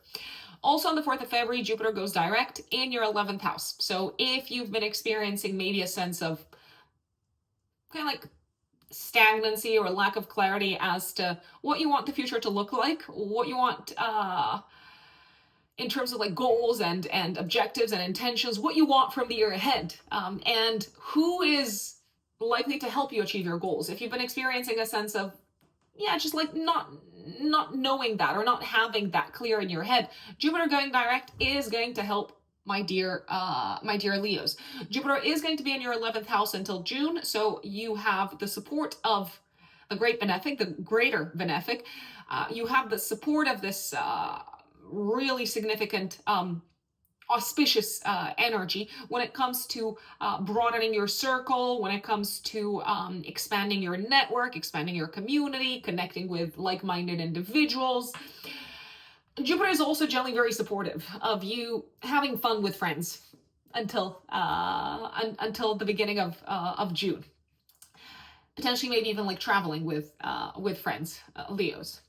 9th of February, Sun conjuncts Mercury in Aquarius. We've got a Mercury cazimi in your 7th house. Now, this is beautiful because it feels like there's a sense of clarity and a sense of having an aha moment when it comes to an important partnership, an important collaboration. This could be a day of important conversations with your significant other. It could also be a good day of clarity in terms of who you want to work with moving forward from a professional perspective, who is going to be worth your time, who is going to be worth your energy. I know that this is happening on a weekend, if I'm not mistaken. Yes, I'm not mistaken. It could be a good day, not just the 9th of February, but also maybe the day after. It could be a good day to schedule important business talks about professional partnerships. 9th of February, also day before and day after, this is a good time to talk about money with people, because you're probably going to reach agreements, you're probably going to be on the same page, and you're probably going to feel like, okay, I see things your way and they see things your way as well. Also 9th of February, active day before and day after, Mars is going to trine Saturn. Now, Leos, I feel like you can essentially overcome what has been a source of block or frustration within a partnership with this transit. So maybe you've been experiencing frustration in your relationship because, I don't know, your partner has different values or different goals when it comes to spending money. And at the time of this transit, it feels like you're finally on the same page. Or let's say something has been causing crisis in your relationship and you didn't really know what to do, what sort of like action to take and so on. And with this aspect happening in the sky, you're like, oh, I dreamt about this solution last night. So it feels like a solution in terms of the right course of action just comes to you, maybe intuitively, instinctively. It's also good time to take action to maybe address the source of emotional crisis within a partnership. So if your partner feels maybe, I don't know, or if they've been feeling unheard or if they've been feeling unsupported, do something around the 9th of February, Leos, because you're going to know exactly, trust your gut in terms of knowing what to do or what to stop doing, because sometimes that is equally important. 12th of February, active 3 days before, 3 days after, we've got a full moon in Leo. Now, this is probably going to be the most disruptive astrological event of the month. February, I like February for the most part, but this full moon is shaking things up. It's kind of like throwing a spanner in the mix. It's throwing in a wild card, big wild card energy at the time of this full moon. It's squaring Uranus, so there could be some sort of a surprise, unexpected element, unexpected event making its way into your life, my dear Leos. It could be coming in from your career. It could be coming in from your, maybe from a parent. It could be coming in from a partner's parent. if you are in a relationship, and it feels like it's shaking up the status quo of your life, of your relationship, of your collaborations sector. Now, speaking of collaborations, this could be a time when you decide to stop collaborating with someone in the professional space. They could also let you know that they're going to stop working with you. So that is a possibility. Speaking of the professional space, this could be a time when you hear that a boss is leaving. It could also be a time when you hear that leadership within the company is taking a completely different approach. It does seem to come in like a surprise, like a ton of bricks, like pretty much out of nowhere, and it does seem to affect you directly. So you might need to figure out, okay, what am I going to do here? Who am I going to work with? What are the next steps? If you're in a relationship, there could be some disruption for the partner at home, where you kind of like need to think on your feet, and you need to be very flexible, and you need to potentially be there for them and support them morally, emotionally, possibly even financially. I dare say. Last but not least, Leos, this is a time that can be a little bit destabilizing for you on a physical level. So be careful not to burn yourselves out. Be careful not to take on too much, because there's a high chance of burnout around this time. 14th of February, Mercury goes into Pisces, and then on the 18th of February, the Sun goes into Pisces in your 8th house. So for the next month or so, the focus is going to be on, I want to say on transformation in your life, but also on money, joint assets, joint resources, investments. And there's this sort of like feeling of being pulled into someone else's, or into kind of like joint, I am going to say dramas. They're not necessarily bad, but it might feel like you're being pulled in someone else's issues, let's say, and it is quite emotionally, I don't want to say destabilizing, but it could feel emotionally quite heavy, especially around the 25th of February, maybe day before and day after, when Mercury conjunct Saturn in your 8th house. Speaking of the 25th of February, this is a day to have serious, difficult conversations around money, to look into your taxes, to pay off debts, to talk with your partner about their expenses, to maybe be a little bit more prudent or cautious in terms of how much you give to others, and possibly also let someone know if you can no longer support them financially. Let them know that it's not going to happen moving forward, even if that is possibly a difficult conversation to have. Now, 23rd, 24th of February, so pretty much the day before, Mars goes direct in Cancer in your 12th house. If you've been feeling like something's been sabotaging you from behind the scenes, since Mars maybe went retrograde in Cancer second week of January, I feel like finally you're going to find out what it is as Mars moves in direct motion over the next few months. So you might figure out, okay, this has been sabotaging maybe my home life. This has been sabotaging my health. Maybe this has been sabotaging my sleep, my mental health. This has been maybe sabotaging my efforts from an educational perspective. So I feel like you're going to know what exactly has been causing irritation and frustration and just like turmoil behind the scenes. If you've been having issues with sleep, then Mars direct is probably going to help you kind of like find a good rhythm once again. And if you've been trying to take a lot of action behind the scenes in regards to your home life or family life, but there was a sense of all sorts of delays coming up, or all sorts of like blocks or obstacles coming up, Mars going direct once again is going to help. But you have to remember that the post-retrograde shadow period is going to end beginning of May. So it might take a little bit of time for things to get fully resolved, my dear Leos. And the month ends with a new moon. 28th of February, active 3 days before, 3 days after. We've got a new one in your 8th house, squaring Jupiter. So I feel like this is a little bit of a mixed bag kind of energy, because on the one hand, you seem to be quite hopeful about the future. So it's a new moon that puts the spotlight on hopeful transformation, changes that bring hope, changes that bring a sense of enthusiasm when it comes to the future. Now something, why is it a mixed bag? Because something does need to be transformed by the looks of it. It could be a relationship. It could be something that has to do with your money, especially something that has to do with debts or like taxes or loans of some sorts. It could have something to do with joint assets. So your money and your partner's money. So kind of like joint bank accounts. You might decide to approach joint expenses differently.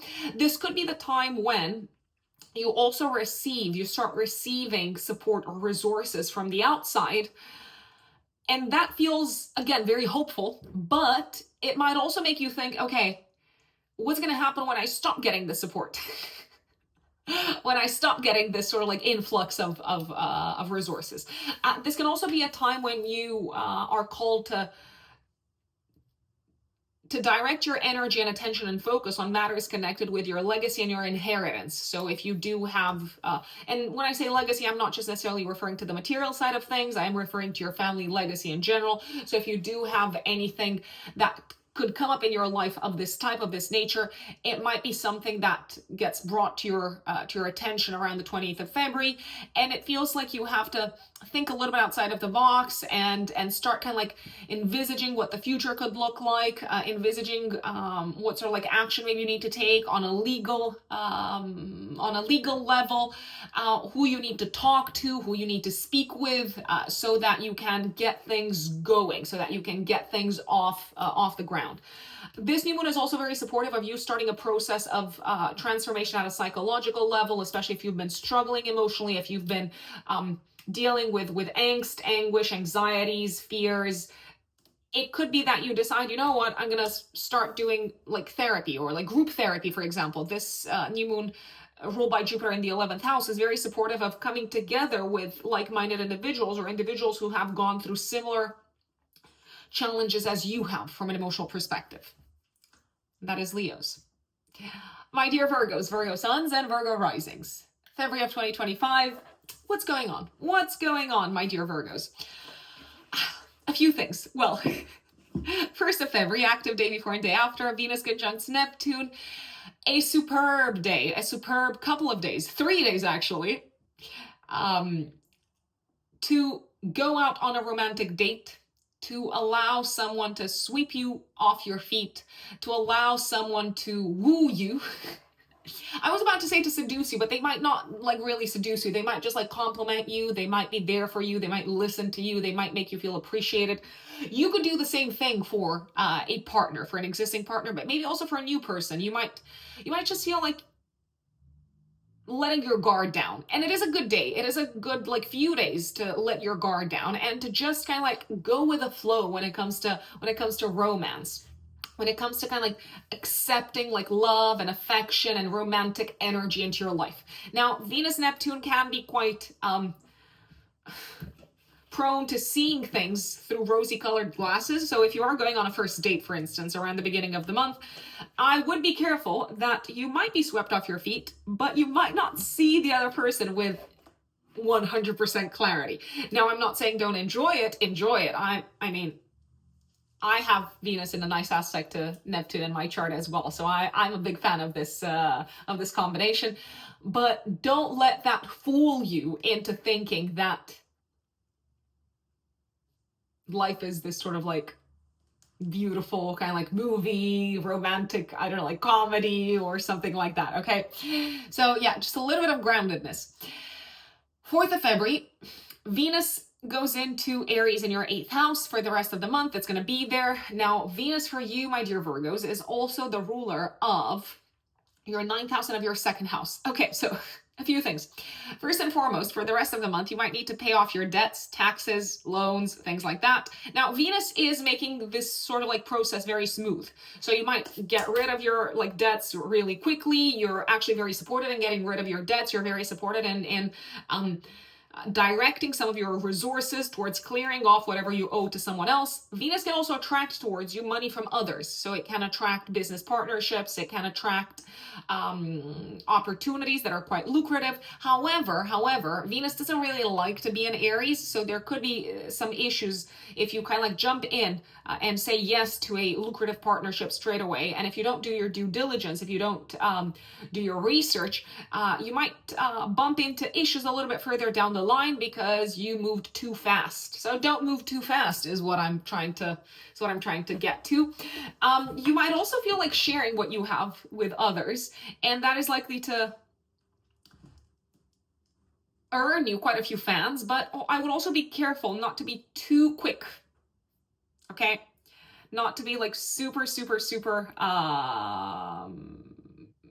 not to be super quick about just kind of giving everything that you have for the sake of pleasing others and for the sake of making yourselves liked.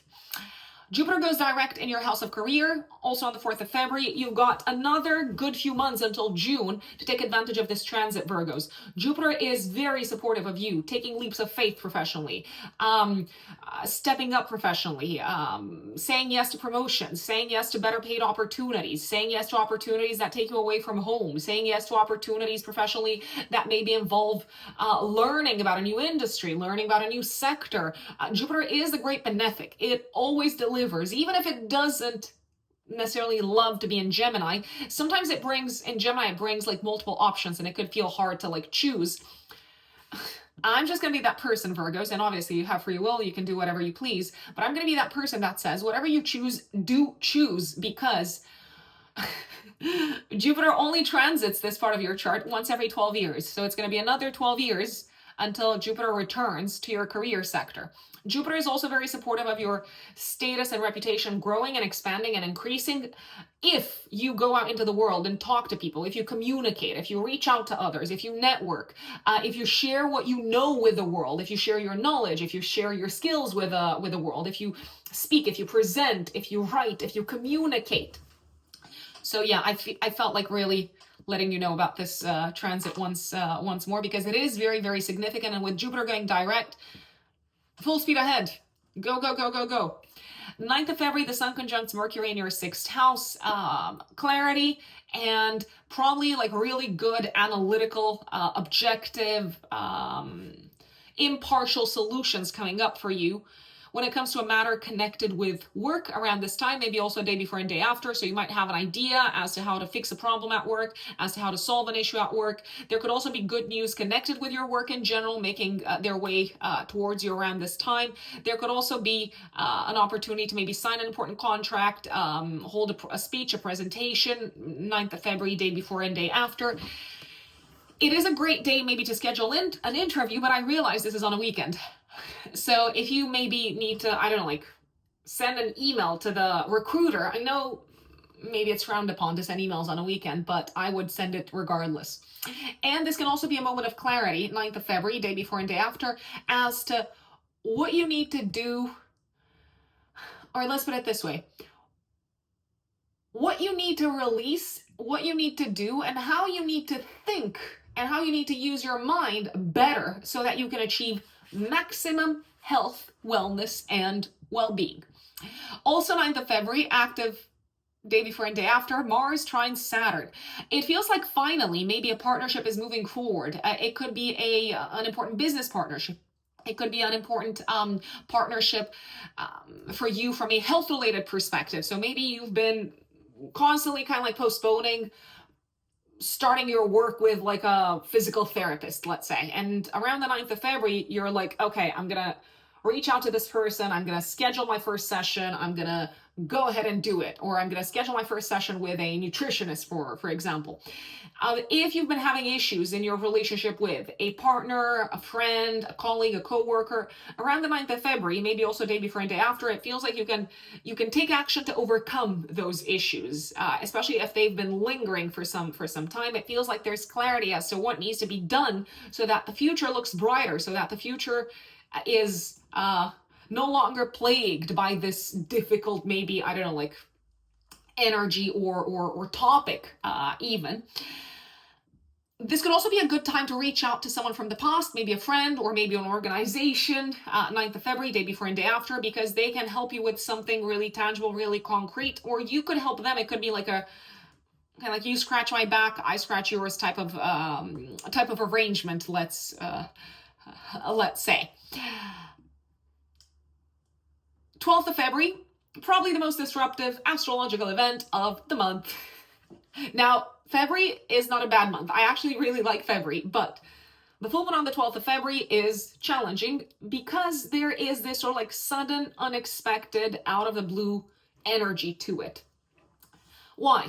12th of February, active 3 days before, 3 days after, the full moon is squaring Uranus. So something really shocking, sudden, surprising, or unexpected might come into your life out of the blue, and it seems to impact a few things. It could impact your health, it could impact your work, it could impact your mental health. It could be, for example, that you have to postpone a trip because there's something coming up at work, or maybe you have to travel and just kind of like leave early from your holiday because something came up. There is a sense also of your work sector being disrupted because of potentially legal changes. Something could also come up from a court of law that takes you by surprise. Maybe you are like summoned to like testify or something like that. If you've been waiting for news coming from a legal entity or institution connected with your visa or your like status in a foreign land in a foreign country, it could not. It could be that the news is not exactly what you thought you would get. I'm not saying that it's bad news because we do have a Venus. Venus is in Aries, so I feel like you could still get some help from others, but it's probably going to cost you. You're probably going to have to pay extra. So there could be a few things popping up.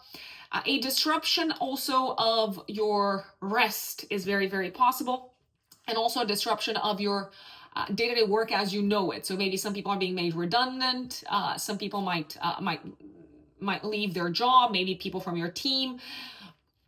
Saturn. What I like about this is that Saturn is trining Mars. So even if there is a sense of disruption in the workspace, I feel like you're gonna know how to handle it or how to address this because you maybe have gone through this in the past, or maybe you've already prepared for this. Maybe you've thought about it, it didn't happen just yet, and now when it's finally happening, you're like, yeah, this sucks because I didn't necessarily see it coming at this moment in time. Nevertheless, I've thought about this, I have a plan. So you might be able to kind of like put into action the plan that you had made a while ago. And I would recommend potentially taking it easy from a health-related perspective around this time, not burning yourselves out. I feel like you could complete a work-related project, but yeah, just be careful not to overdo it, I'd say.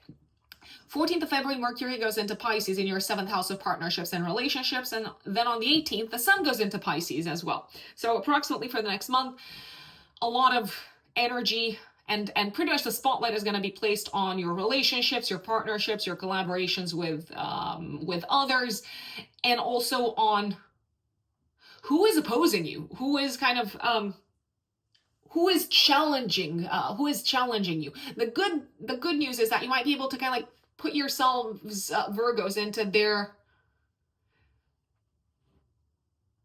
step into their footsteps, put yourselves into their shoes, and because you're able to kind of like think how they think, you might be able to like tackle the opposition with a great deal of subtlety. Let's say. Now, 23rd, 24th of February, Mars goes direct in Cancer, 11th house for you Virgos. This is great because if you've been experiencing lack of motivation when it comes to pursuing your goals, pursuing your dreams, if you've been experiencing lack of energy, if you've been experiencing doubt around what are the right goals, what are the right targets for the future, Mars going direct is going to help. If you've been experiencing conflicts or challenges in your relationship with friends, or in your relationship with maybe like siblings or cousins or the local community, Mars going direct is also going to help, and it feels like you know how to address this issue. Now, the issues are probably not going to be solved overnight, so let's not have unrealistic expectations, but things are falling into place quite nicely over the next few months. The post-retrograde shadow period is going to end beginning of May. So when I said that things are falling into place over the next few months, it's literally over the next few months.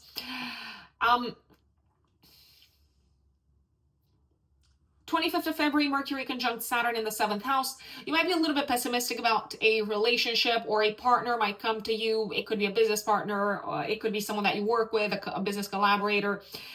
They might come to you and kind of like present to you everything that is not going well or everything that is wrong. So you might need to have a very difficult conversation about like heavy things. Nevertheless,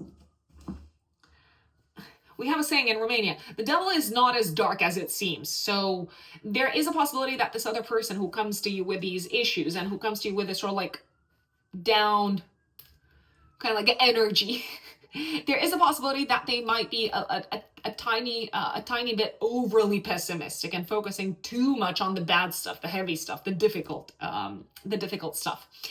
If you need to say something to a partner that is hard to say, my recommendation would be to say it, because if you don't say it, then it could cause communication issues further down the line, and it could really impact the relationship.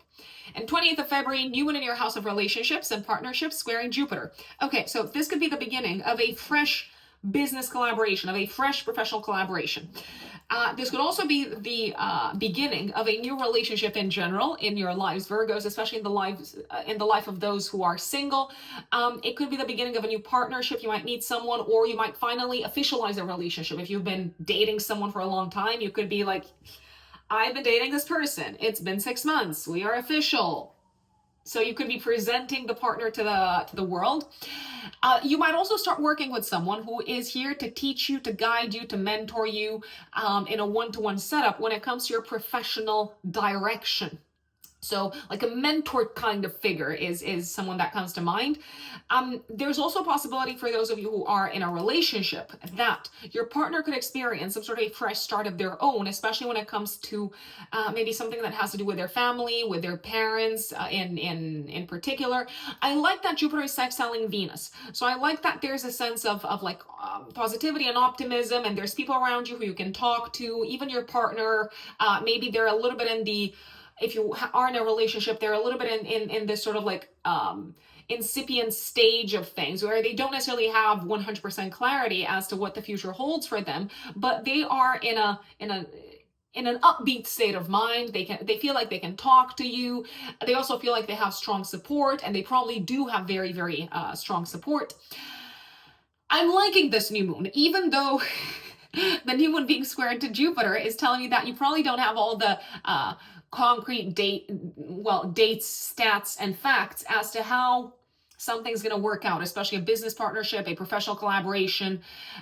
You might not know exactly what this entails. There is a sense of overall, like, as I said, enthusiasm and optimism, and people are like talking big talks and using big words, but I would just kind of employ a tiny little bit of caution and maybe just make sure, if you're saying yes to a new partnership, just make sure that you're clear, or just make sure that both parties are clear on the minutiae and the details and the stats and the facts. That is my recommendation. And that is Virgos. My dear Libras, Libra suns and Libra risings, February of 2025, what does it have in store for you, Libras? Well, the month kicks off with a Venus-Neptune conjunction. It's active on the 1st of February. It's actually exact on the 1st of February, Libras, but you might feel it also the day before and the day after. This energy is superb for you tapping into your imagination, into your artistic sense, into your artistic proclivities, let's say, Libras, especially when it comes to your work, especially when it comes to work-related projects. This is actually a day. I mean, it's a few days, because like I said, the aspect is probably going to be something that you feel the day before and the day after the 1st of February. These are a good few days to tune into your intuition, to tune into your imagination in the workspace, to go with the flow, to allow things to happen in a smooth, fluid, gentle way. And if you're involved in any creative projects, I dare say that you're probably going to be very, very inspired in the workplace. These are also a good few days to rest. And if you do rest, you're probably going to feel very well from a health-related perspective. Now, I realize that I told you, okay, you can also work and tap into your imagination and rest. You could do probably both, Libras. So if you find a way to channel this energy on both fronts, that would be fantastic. If you have been experiencing any sort of like health-related issues, I do believe that things are getting smoother, easier. I do believe you're feeling a little bit more relaxed. You're feeling a sense of relief on the health front, especially if you've been having any sort of like problems in the past few months. 4th of February, throughout the rest of February, actually. Let's see. Okay, yeah, got it. 4th of February, Venus transits Aries. Venus, your chart ruler, transits your 7th house of relationships. I dare say that you're probably going to be very, very invested in your relationship sector. You might feel like others potentially have quite a few demands from you, especially romantic partners, but not just romantic partners. It could be that your business partners feel very demanding throughout this period. You might also be quite quick to respond to their demands, quite quick to want to appease them, to accommodate their demands. Generally, Venus transiting the 7th house is actually likely to be an enjoyable, constructive period from a partnerships and relationships perspective. So even though you might feel like others are a little bit pushy, nevertheless, I feel like you are going to be able to meet them halfway, or to meet their demands and requests, so to speak. A lot of action on the relationship front. I dare say that if you are single, or if you are just kind of like looking to date, looking to connect with what's out there, this can be a very constructive transit. However, Venus doesn't necessarily like to be in Aries, so you might be potentially a little bit in a rush to reach a conclusion about someone. So I'm not saying that you're in a rush to enter into a connection, into a relationship. I have to stop saying the word connection. I don't necessarily believe you're going to be in a rush to say yes to a potential romantic partnership, but you might be quite quick to evaluate or to judge people, or to kind of form your opinion around them. I'm not saying that you're criticizing them. I'm not necessarily saying that you're judging them and like wagging your finger and saying, oh, you're doing this wrong. No, but you might be quite quick to assess their potential as a partner to you, and sometimes those conclusions might actually be inaccurate, I'd say. Also, 4th of February, Jupiter goes direct in Gemini in your 9th house. So if you want to make progress over the next approximately 5 months until June, so what is it, February, March, April, May, June, well, less than 5 months, 4 months and a bit. If you want to make progress on the academic front, or if you want to make any sort of progress when it comes to broadening your horizons, maybe also when it comes to connecting with people from different countries, different backgrounds, Jupiter is here to help you. Jupiter is also really supportive in you spreading a message to the world. So if you're looking to run maybe marketing campaigns, or if you're looking to find, let's say, like a publishing house to amplify your voice through them, I don't know, publishing your book, let's say, Jupiter is very, very supportive. So Jupiter is going to spend the next few months in Gemini in your 9th house, and it's saying yes. So do take advantage of this. It's saying yes to academic expansion. It's saying yes to foreign and international expansion. It's saying yes to marketing and promotion. It's saying yes to publishing. It's also saying yes to your knowledge generally broadening and expanding, and also to your relationship with the divine broadening and expanding as well. And of course, Jupiter is also saying yes to traveling in the 9th house. So I would recommend taking advantage if you have been looking to, I don't know, book that once in a lifetime trip. I would recommend actually taking advantage of this transit, because it may be a really positive, auspicious, and enlightening experience if you do decide to take the trip, if you do decide to travel. 9th of February, Sun conjunct Mercury in your 5th house, a day of brilliant ideas when it comes to your creative projects, but also a day of clarity when it comes to what's going to make you happy in the long term, what's going to make you happy in terms of goals and plans for the future. A day of clarity also when it comes to where you stand in regards to a friendship, or where a friend stands in regards to maybe you and your value system, and so on, and in terms of whether you're on the same page from a belief system perspective or not. This is a fabulous day to hold a speech. It is a fabulous day to speak to an audience. It is a fabulous day to send your message across to an audience. And it is also a fabulous day to have important conversations with loved ones, because there is this sort of like clarity of mind. Also, 9th of February, Mars retrograde trines Saturn. A delayed success on the professional front. So if you've been postponing doing something work-wise, this is it. It's happening. You're finally ready. You're finally ready to take action. You're finally ready to move forward. If you have been experiencing frustrations from the outside in regards to your professional path, in regards to your professional goals, then it feels like these frustrations are being kind of cleared out of the way. This can also be a day when you finally kick off something that you've been meaning to kick off for a very long time in the workspace. And this can also be the time when you potentially finally seal the deal with a partner on the business front. So if you need to sign on like an important client or someone like that, this can be a really, really good day to do so. Now, 12th of February, probably the most disruptive time of the month. 12th of February, maybe also 3 days before, 3 days after, we've got a full moon in Leo.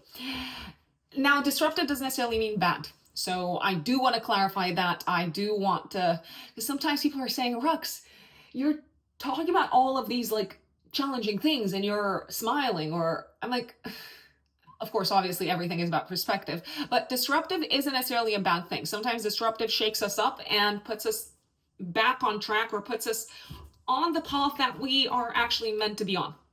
So don't be afraid of disruptive. Okay, sermon over. 12th of February, there's going to be a full moon activating your 11th house, 5th house axis, active 3 days before, 3 days after, like I said.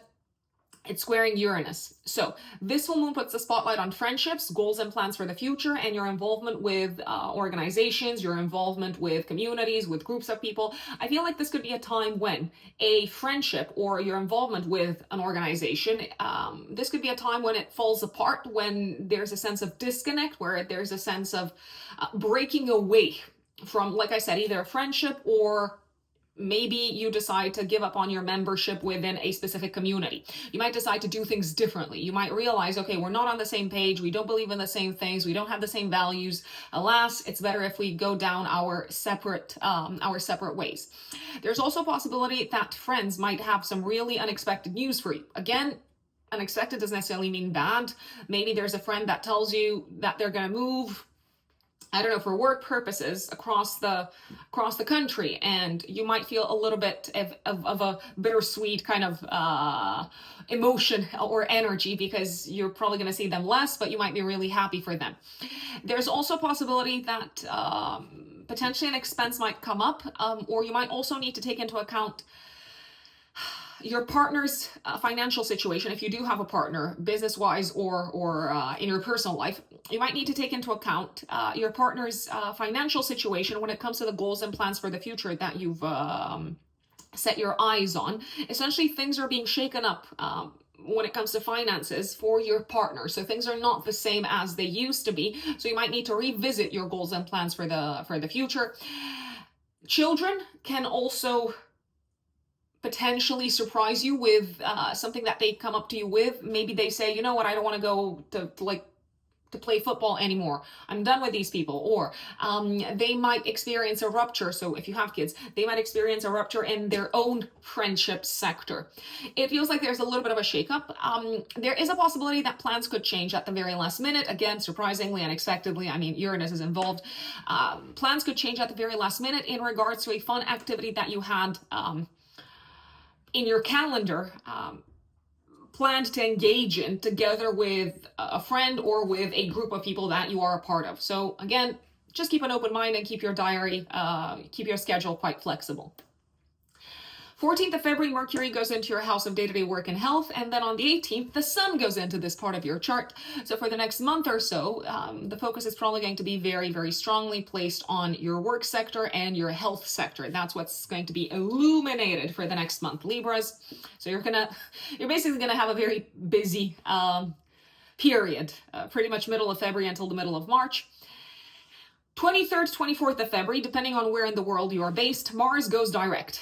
Fabulous news. Mars goes direct in Cancer in your house of career, public status, and public reputation, and Mars rules your second house of income and your seventh house of relationships. So if you've been experiencing frustrations, delays, challenges, blocks, or a lack of motivation when it comes to your professional path, when it comes to your professional goals, when it comes to your financial situation. Maybe you've been experiencing delays in getting paid. Maybe you've been experiencing all sorts of blocks in securing a major deal professionally. Maybe you've been experiencing a lot of upheaval when it comes to the negotiations with a business partner in the past. What is it, December, January, especially in January, I'd say, in the past kind of like 2 months, maybe 2 months and a half. Mars is ready to move forward and to help you resolve these issues. They're probably not going to get resolved overnight. It might take you a little bit of time to see things falling fully into place. Mars is going to get out of Cancer 18th of April, and the post-retrograde shadow period ends beginning of May. So things might get solved or resolved on the professional front, on the financial front, and when it comes to partnerships, all the way until the beginning of May. But again, you are recovering your stamina, you're recovering your oomph, your drive. So that's good news. I stand by what I said. 25th of February, Mercury conjunct Saturn in your sixth house of day-to-day work. I feel like you're gonna probably have to do some like really tedious, boring, hard work of an intellectual nature. Conversations with clients, 25th of February, day before and day after also, or with colleagues are probably gonna feel like a bit of a pain in the back, and you might be a little bit more pessimistic when it comes to a work-related situation on this day. Now, remember, sometimes things are not as bad as they seem, or maybe just because something looks really challenging on the surface, we need to remember that that's no guarantee that things are going to stay challenging, essentially, Libras. And 28th of February, we've got a new one in Pisces in your house of day-to-day work and health. Squaring Jupiter. Okay, so this is a bit of a mixed bag. Jupiter is going to sextile Venus. I feel like this could be a fresh start for you, Libras. When it comes to your health, maybe you're committing to a new diet, a new health regimen. Maybe you are committing to meditating on a, like daily basis, on a weekly basis. I feel like the focus is on introducing healthy habits in your day-to-day life. Maybe also healthy habits that connect you with divinity in some shape or form, or that connect you with the spiritual dimension of life. Potentially also habits that require you to think beyond, or to be open to perspectives and knowledge beyond what you knew about health so far. This can also be the beginning of a fresh chapter from a work perspective. So you might start a new job, or you might start a new work-related project, or a new colleague could come in. Maybe there's new team members coming in. There is a very high chance that this fresh chapter in the professional space involves some sort of interaction with foreign lands, foreign countries, maybe people from different cultures. Maybe it involves some traveling. I believe you might like some of the traveling, or you might enjoy some of the interaction with people from different cultures, but maybe not all of it, because well, the reason for that is because there seem to be quite a few unknowns. So you don't necessarily have that kind of like clarity as to how everything is going to unfold. So you might just need to be optimistic about things working out, or having a way of working themselves out in the long term, even if you don't have all the details nailed at this moment in time. That is Libras, Scorpios, Scorpio suns and Scorpio risings. February of 2025. What's going on, Scorpios? What is up? So the month kicks off on the 1st of February, but you might also feel it the day before and the day after. The month kicks off with a Venus-Neptune conjunction in your 5th house. Okay, Scorpios, especially Scorpio risings, you out of all people probably should go on a date. I mean, I'm not here to tell you what to do. I know better than that. Everything that I share is a recommendation, an opinion, a thought. It's not a must. But you should probably go on a date around the 1st of February, maybe day before and day after, potentially as well. Venus-Neptune is beautiful for romantic activities, for connecting very soulfully with someone, especially someone that you have like a high affinity for. The 5th house is the house of romantic love, so you seem to like really enjoy tuning into this sort of like boundless, divine, loving energy on the 1st of February, also day before and day after. You might fall head over heels for someone if you are single. You might also feel this sort of boundless love for someone around this time, and there is a very high chance that this is reciprocated, because Venus is also the ruler of your 7th house of relationships. It could be that your partner showers you with love and with affection, and you feel very, very grateful. It could feel like you're somehow kind of like living the dream, I'd say, romantically. Now, one thing to keep in mind is that Neptune is also the planet of illusion and delusion and confusion. So if you are having any sort of like first date type of interaction, or maybe you've just met someone recently in the romantic space, Venus coming together with Neptune can really put those rosy colored glasses on. So you might potentially put the person in front of you, you might fall head over heels for them, you might project all sorts of things on them and idealize them, and then reality might hit a little bit later and you're like, wow, this person is not as great as I thought they were. Nevertheless, enjoy the love, enjoy the affection, enjoy the romance, enjoy the giving and receiving of affection. This is also a very good time to enjoy activities that involve maybe like music or meditation or relaxation, because that's very Venus Neptune. So if you're thinking, you know what, I don't care about love, I don't care about romance, just go to a concert, or just like relax with a bath and with some candles on and some chilled music. So that's another way to take advantage of this energy. 4th of February, Venus goes into Aries in your house of day-to-day work. Scorpios all the way until the end of February. It's going to stay there. Venus transiting this part of your chart is actually likely to make work more enjoyable. It's also likely to give you potentially more energy to do the hard things in the workspace that you've maybe, I don't know, shied away from. If you have been experiencing any health-related issues lately, Venus comes in and makes things a little bit easier, a little bit smoother. Venus brings sweetness, it brings relief, it brings some relaxation, and you might have had a little bit of a harder time health-wise ever since Mars went retrograde. First week of December. So Venus comes in and kind of like saves the day a little, a tiny little bit. Venus is actually likely to be a very supportive energy when it comes to working together with others in the workspace. However, it's almost as if even if you do work together with others in your job, Venus in Aries likes a certain degree of autonomy and individuality and independence. So if you can, I don't know, agree on what each person's going to do and then go your separate ways and get the job done, or take care of your portion of the project, I feel like that's going to be a very good use of the Venus in Aries energy.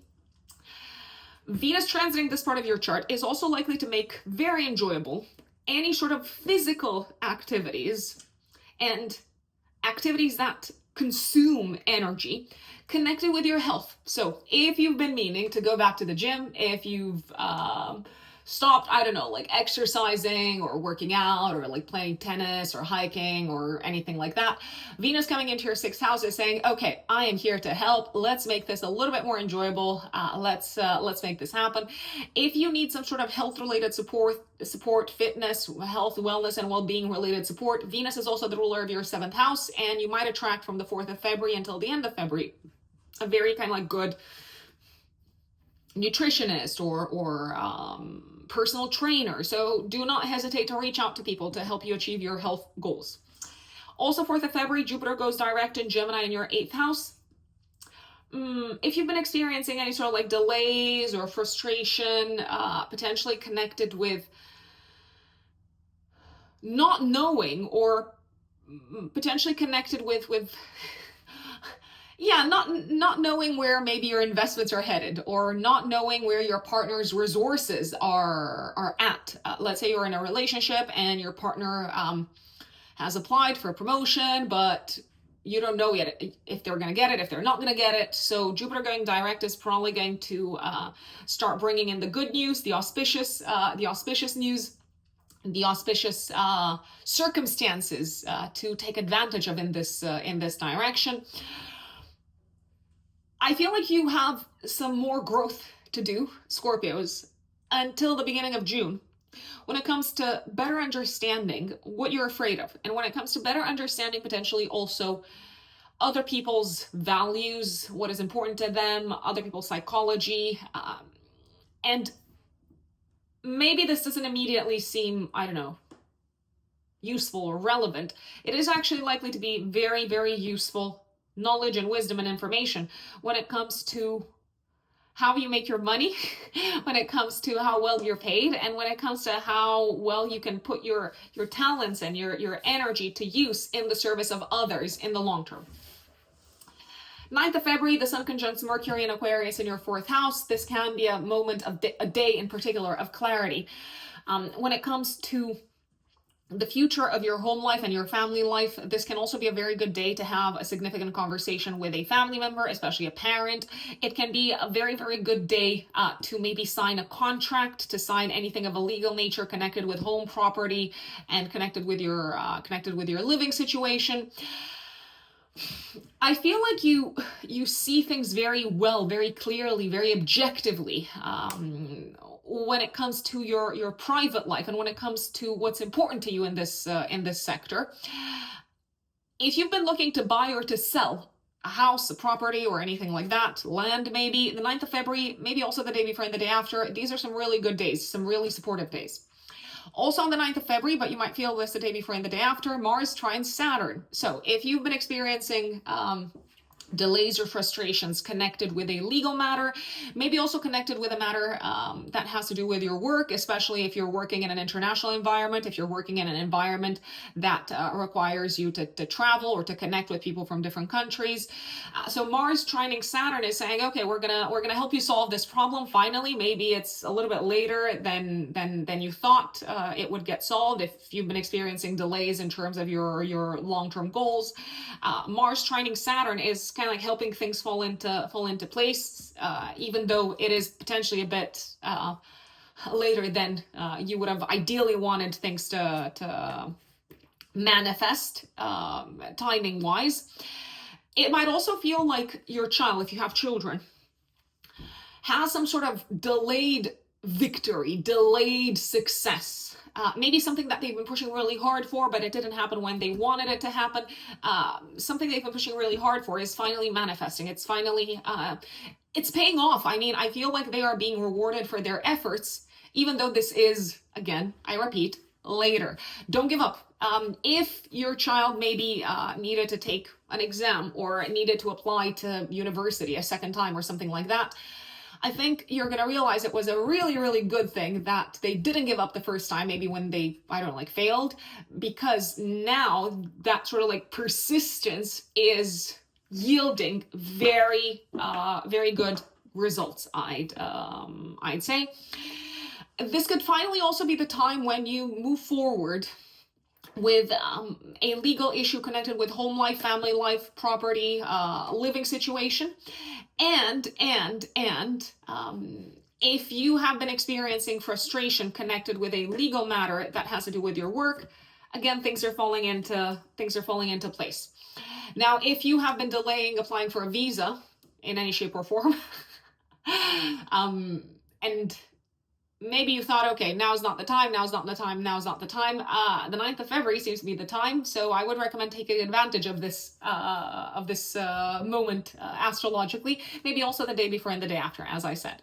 Now, Scorpios, February is actually generally overall a very supportive month, a very good month, if you ask me. Very enjoyable month for you.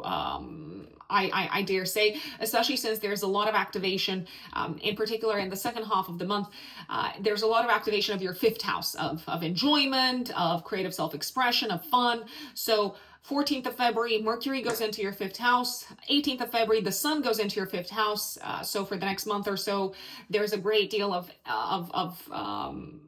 thought, but also a sense of illumination that goes into enjoying life, having fun, doing the things that make you happy, getting involved in creative activities, getting involved in entertaining activities, maybe also spending time with children. So I think overall, especially the second half of the month, you're going to really like February, Scorpios. However, 12th of February, there's a full moon in Leo. Active 3 days before, 3 days after. It is a disruptive full moon. The full moon activates your 10th house, 4th house axis, the axis of public life and personal life, and it is squaring Uranus. There can be a sense of disruption unfolding in your life on the professional front. There is a chance maybe that a business partnership falls apart, or you decide to stop working with someone, or you decide to cut ties with someone that you've worked with for some time. There's also a possibility that parents, either your parents, or if you have a partner, like a spouse, your partner's parents might experience an unexpected disruptive surprise. I mean, I suppose surprises are always disruptive, right? Because we didn't see them coming. There's a sense of things being shaken up, of something falling apart. There could be some sort of a challenge on a material level for parents. They might also unexpectedly announce you or your spouse that they are deciding to sell the house, or they're deciding to move abroad, or they're deciding to, I don't know, like shut down their own business. So there is a sense of things being shaken up. Speaking of business, I do believe you are at a crossroads business-wise, Scorpios, and professionally, and it feels like you've had enough, especially when it comes to working with someone or collaborating with someone. It also feels like maybe the people that you were interacting with in the professional sector, some of these people are not your friends. Some of these people are not gonna help you moving forward. Some of these people are potentially maybe open adversaries. It feels like it's necessary to find a way to break free of them, and breaking free is a big theme. Now, there is also a possibility, I'm going to put it out there, that a relationship might experience a bit of a shakeup, but I don't necessarily see this as being the major focus. I mean, a professional relationship, yes, probably. In the personal sphere, there is a possibility that maybe a relationship was already going through big shifts, and you might make a public announcement around this time that these shifts have been happening, and you might let the world know, and the world could be very surprised. They could be like, oh, I never saw this coming, or I never thought you would stop, I don't know, like being with this person, or something like that. So that is a possibility. 23rd, 24th of February, depending on where you are in the world, Scorpios, Mars goes direct. Now, this is very, very good news, because Mars is also your chart ruler. So if you've been experiencing maybe like health-related issues, old health issues coming back to your attention, especially from the second week of December 2024 onwards, if you've been experiencing a sense of frustration or lack of motivation, or if you've been experiencing delays or postponements when it comes to your work life, when it comes to your day job, Mars comes in and starts giving you a nudge towards the path that is going to work for you moving forwards. Mars is starting to help you bring things back to normal, but not just back to normal, bring things back to a forward facing kind of direction, let's say, Scorpios. If you have been frustrated because things are taking a long time when it comes to legal matters, academic matters, or maybe travel related matters in the past maybe a couple of months, especially since the second week of December onwards, Mars going direct again is helping things fall into place, but it might take a while for things to fully get resolved. The post-retrograde shadow period's actually, it's going to end in May, beginning of May. So just keep that in mind. Trying to manage expectations here.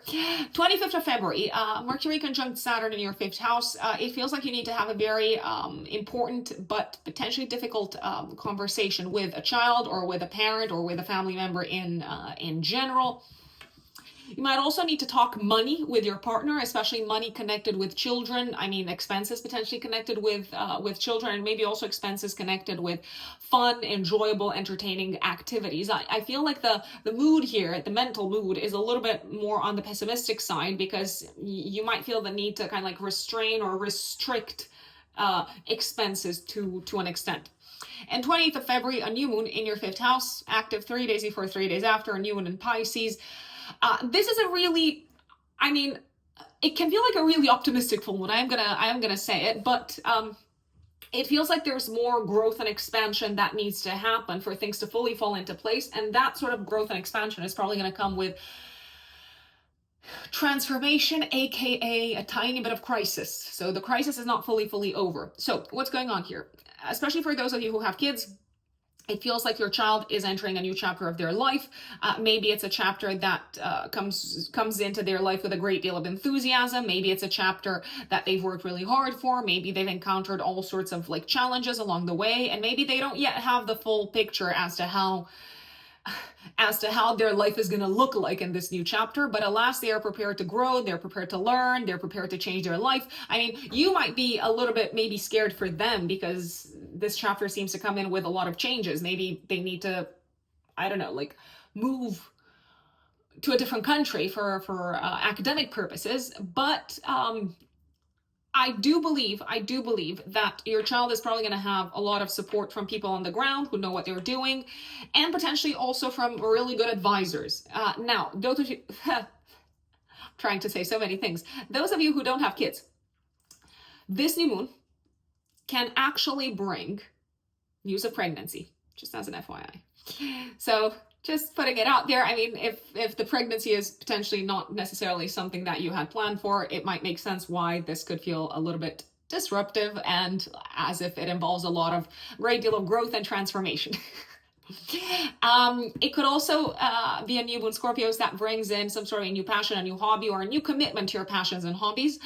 But it feels like the topic of expenses needs to be taken up with maybe your partner or your spouse, because let's say you decide to direct a lot of your energy and a lot of your resources to a very expensive hobby. Your partner maybe needs to know about this. I mean, not because they would hold you back from going ahead with it, but maybe you need to talk about how this affects the family budget, let's say. So that is Scorpios. My dear Sagittarius, Sagittarius suns and Sagittarius risings. February 2025, what's going on? What does February have in store for you, Sagittarians? 1st of February, active also the day before and the day after, Venus conjuncts Neptune in your 4th house. I feel like this is a superb time for healing a relationship with a family member, healing maybe a relationship with possibly a friend even.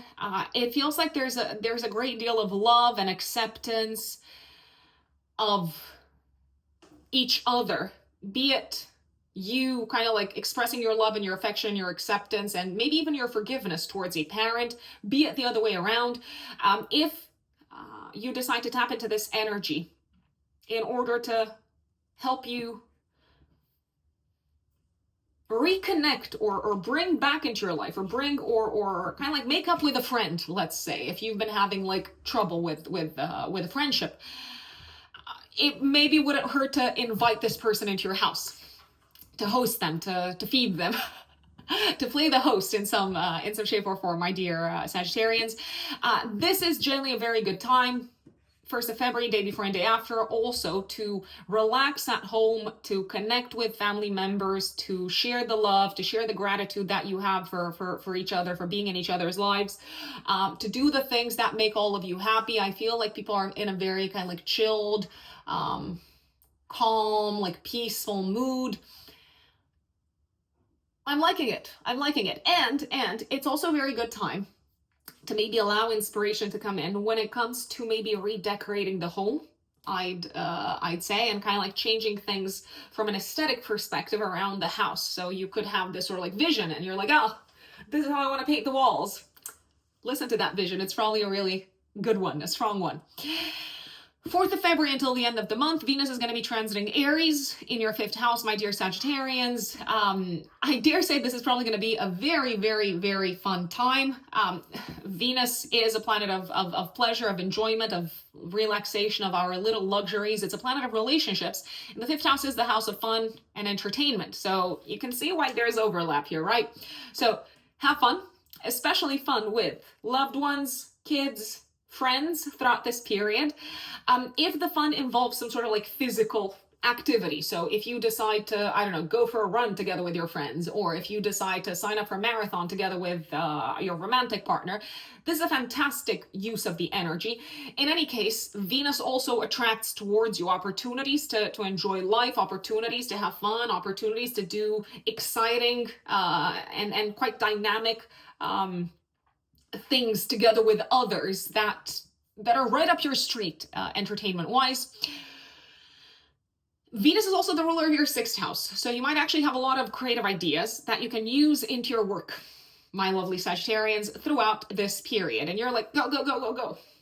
Now, also 4th of February until the beginning of June. On the 4th of February, Jupiter goes direct, and it's going to stay in your 7th house in direct motion until the beginning of June, when Jupiter goes into Cancer. We're going to talk about that a little bit later. This is a fabulous time, Sagittarians, to build new relationships, new connections, to allow new people to come into your life, to inspire you, to allow new wisdom, new ideas to come into your life through others. If you're single, this can attract romantic partners. I'm going to say it. If you have been thinking about taking a leap of faith with a partner, be it romantic, be a business partner, Jupiter is on your side. Jupiter is the yes planet until the beginning of June. Jupiter can also attract, for those of you who are in a relationship already, can attract opportunities and growth and expansion and exciting things in the life of your partner. And you might benefit from it at the same time as well, Sagittarians. It does feel like your perspective upon relationships continues to grow, continues to expand, and if you want to take a relationship to a next level, it could be really useful to have the talks, to have the important conversations, Sagittarians. 9th of February, the Sun conjuncts Mercury in your 3rd house. This is a beautiful day to write something, to send emails, to sign contracts, to sell something, to take an exam, maybe to hold a speech, to make a presentation. Did I mention an interview? It's a great day for an interview. Just gonna say it, Sagittarians. It's also a great day to travel, to buy plane tickets, to buy a car, to sell a car. So sales and commerce and all things communication are very, very nicely aspected. There's a great deal of clarity of mind on this day, and good news can also make their way to you. Mars, 9th of February, also day before and day after, trines Saturn. I feel like if things have been really hard and heavy and difficult, especially from an emotional perspective at home, if there has been some sort of a crisis at home, things are starting to finally fall into place. If you've been experiencing frustration with a family member, or maybe it's been the other way around, maybe the communication has been really difficult, maybe the financial situation has been really difficult for a family member, or maybe for you as a family, and that's been causing challenges emotionally, let's say.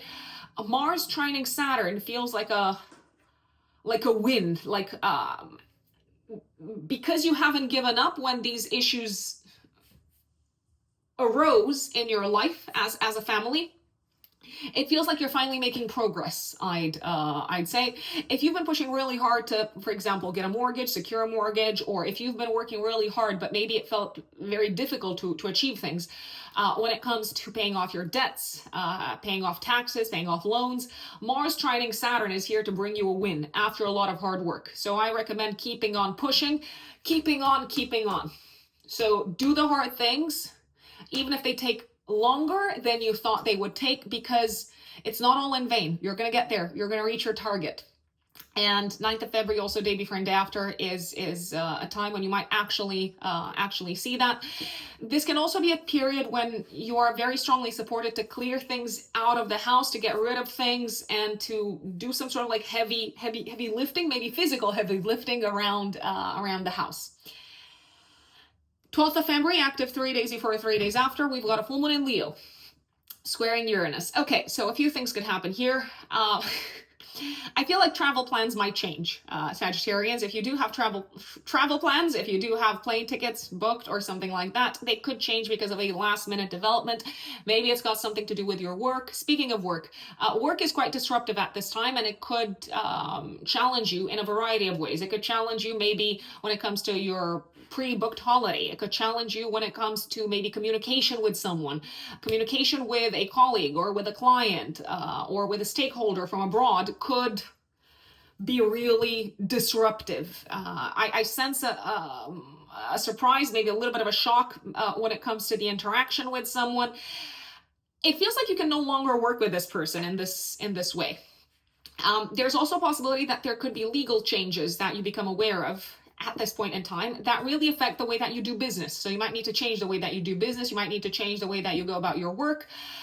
If you do travel, my recommendation would be to get insurance, to maybe have a plan B, because there can be disruptions travel-wise. Maybe, I mean, Uranus sometimes can bring like storms or like electric issues or like issues with technology. It's not unheard of for, I don't know, like planes to get canceled because of, I don't know, some sort of like IT glitch. So just keep that in mind.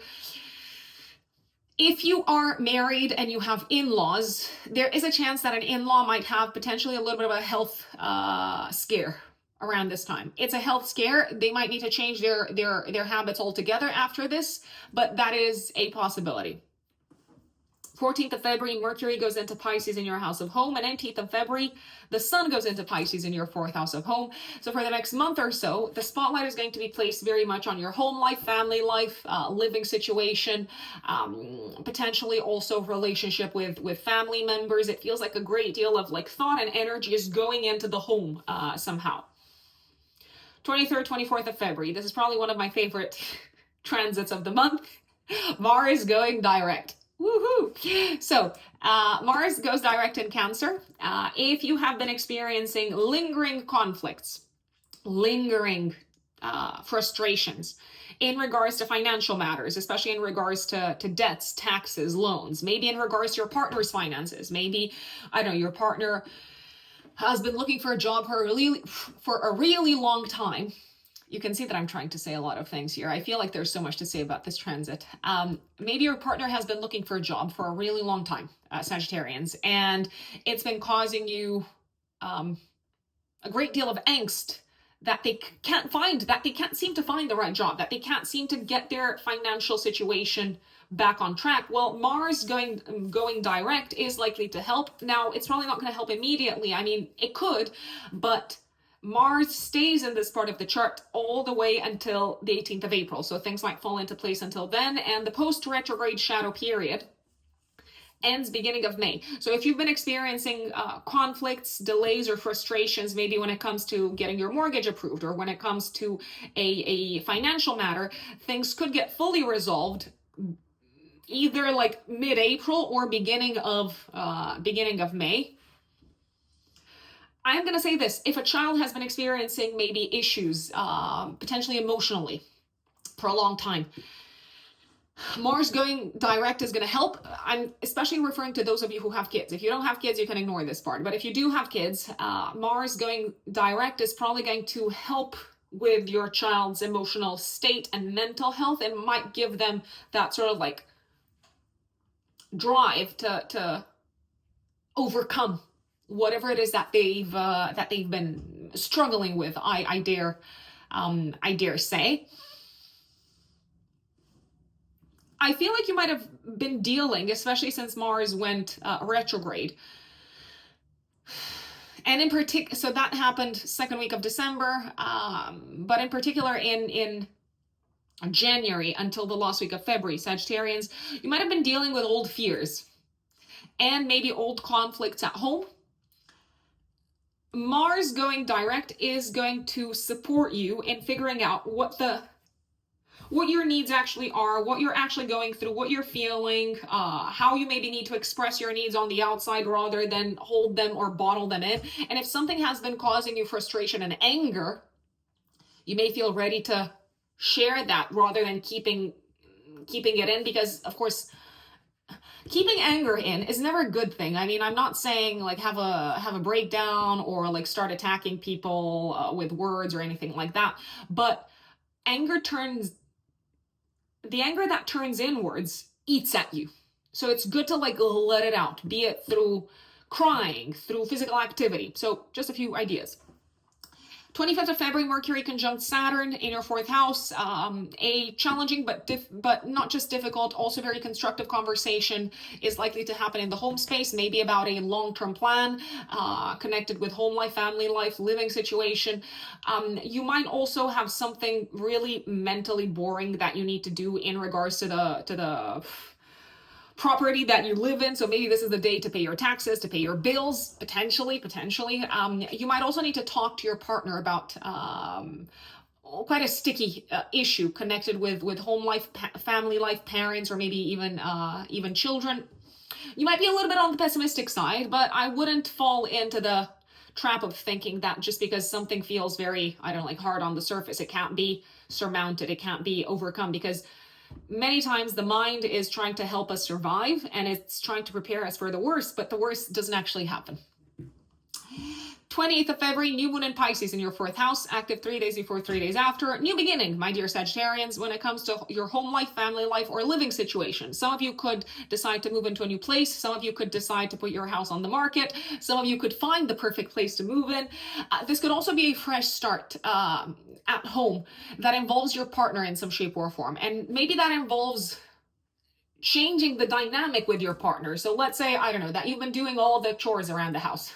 That's just a very basic example. And you've decided, yeah, you know what, I'm not okay with this. So this could be the time when you kind of like bring the partner in and you say, yeah, you need to take on more around the house. You need to do more around the house, or maybe you need to do more for the family, my dear partner. Maybe you need to spend more time with the kids so that I also have time for other things.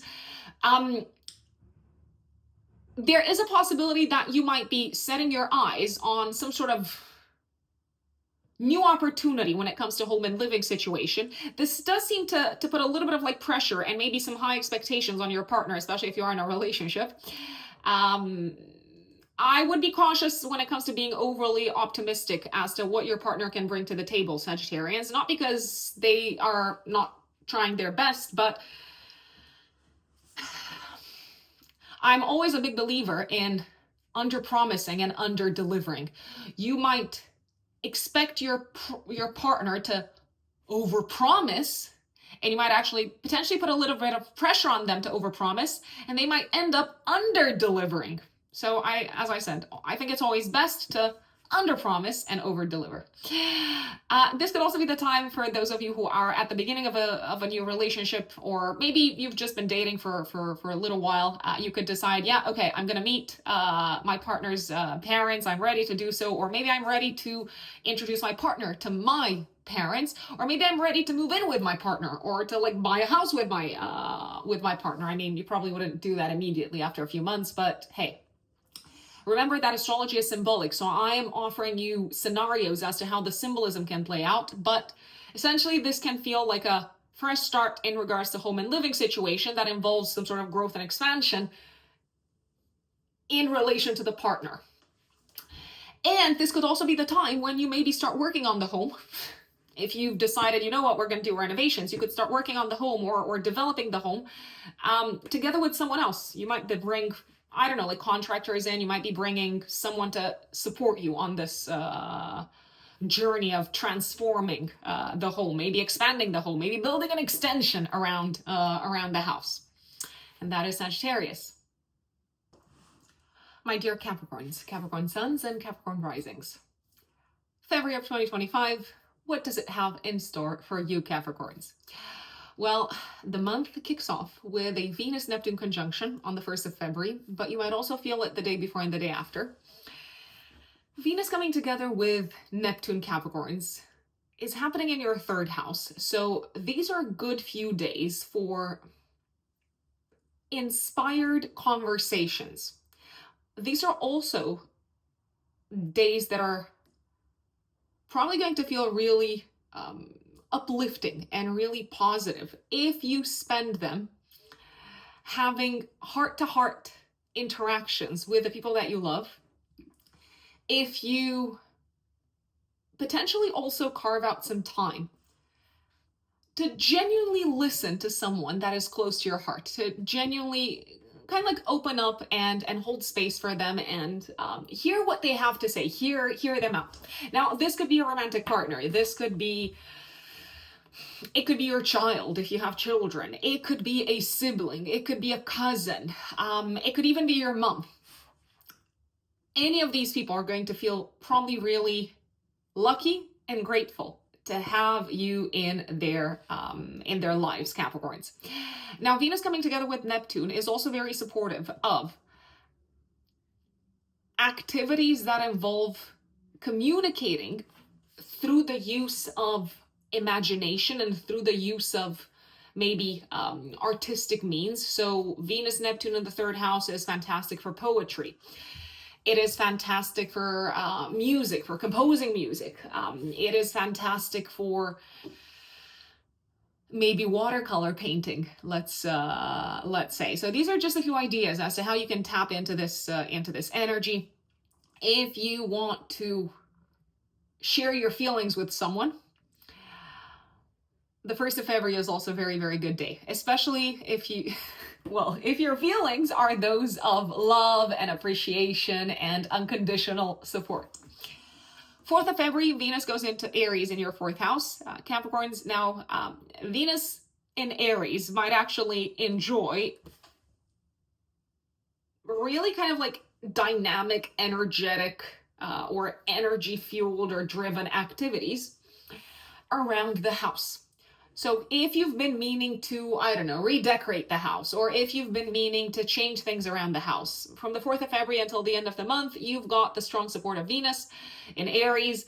There is a very high chance that some other people around you, maybe your kids, maybe a partner, might come in and help you, kind of like change things around the house so that the house is a more harmonious, a more beautiful, more pleasing space to be in.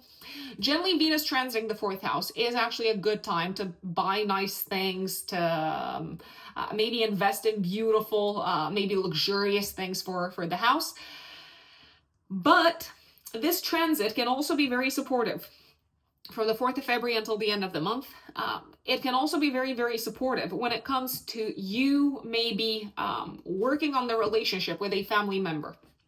If you've been experiencing a rough time, a hard time, a difficult time in relation to, I don't know, a parent, let's say you've been embroiled in a conflict with them for a while, Venus comes in and it can help you patch things up. It can help you find a middle ground. It can help you find a way to compromise and find a way to carry on working together, so to speak. You might also just like spending time around the house throughout this period from the 4th of February until the end of the month. You might not necessarily like, I don't know, going out or connecting with a lot of people from outside the home. But again, the exception to that is family members, I'd say, Capricorns. Jupiter goes direct in Gemini, also on the 4th of February in your 6th house of day-to-day work. Now, I know you might like to spend time around the house from the 4th of February onwards, Capricorns, but I do believe you're probably going to be quite busy at work. The good news is that probably from the 4th of February until the beginning of June, if you are busy at work, which you may be, it feels like you're also developing in the process. You're developing your skill set. You're developing the ways in which you can be of service to others. And that might give you an increased sense of confidence. It might also help you work better with maybe colleagues, work better with clients. I also want to flag, Capricorns, that if you are looking for a new job, or if you want to take on more responsibility, or if you want to do more things or new things in the workspace, Jupiter is on your side. And especially Jupiter direct is saying, okay, the coast is clear, go, go, go, go, go. So if you are open to different job opportunities, it could be a good nudge from Jupiter to say, come on, start putting your resume out there, or update your resume, for example. And remember that you've got the strong support until the beginning of June.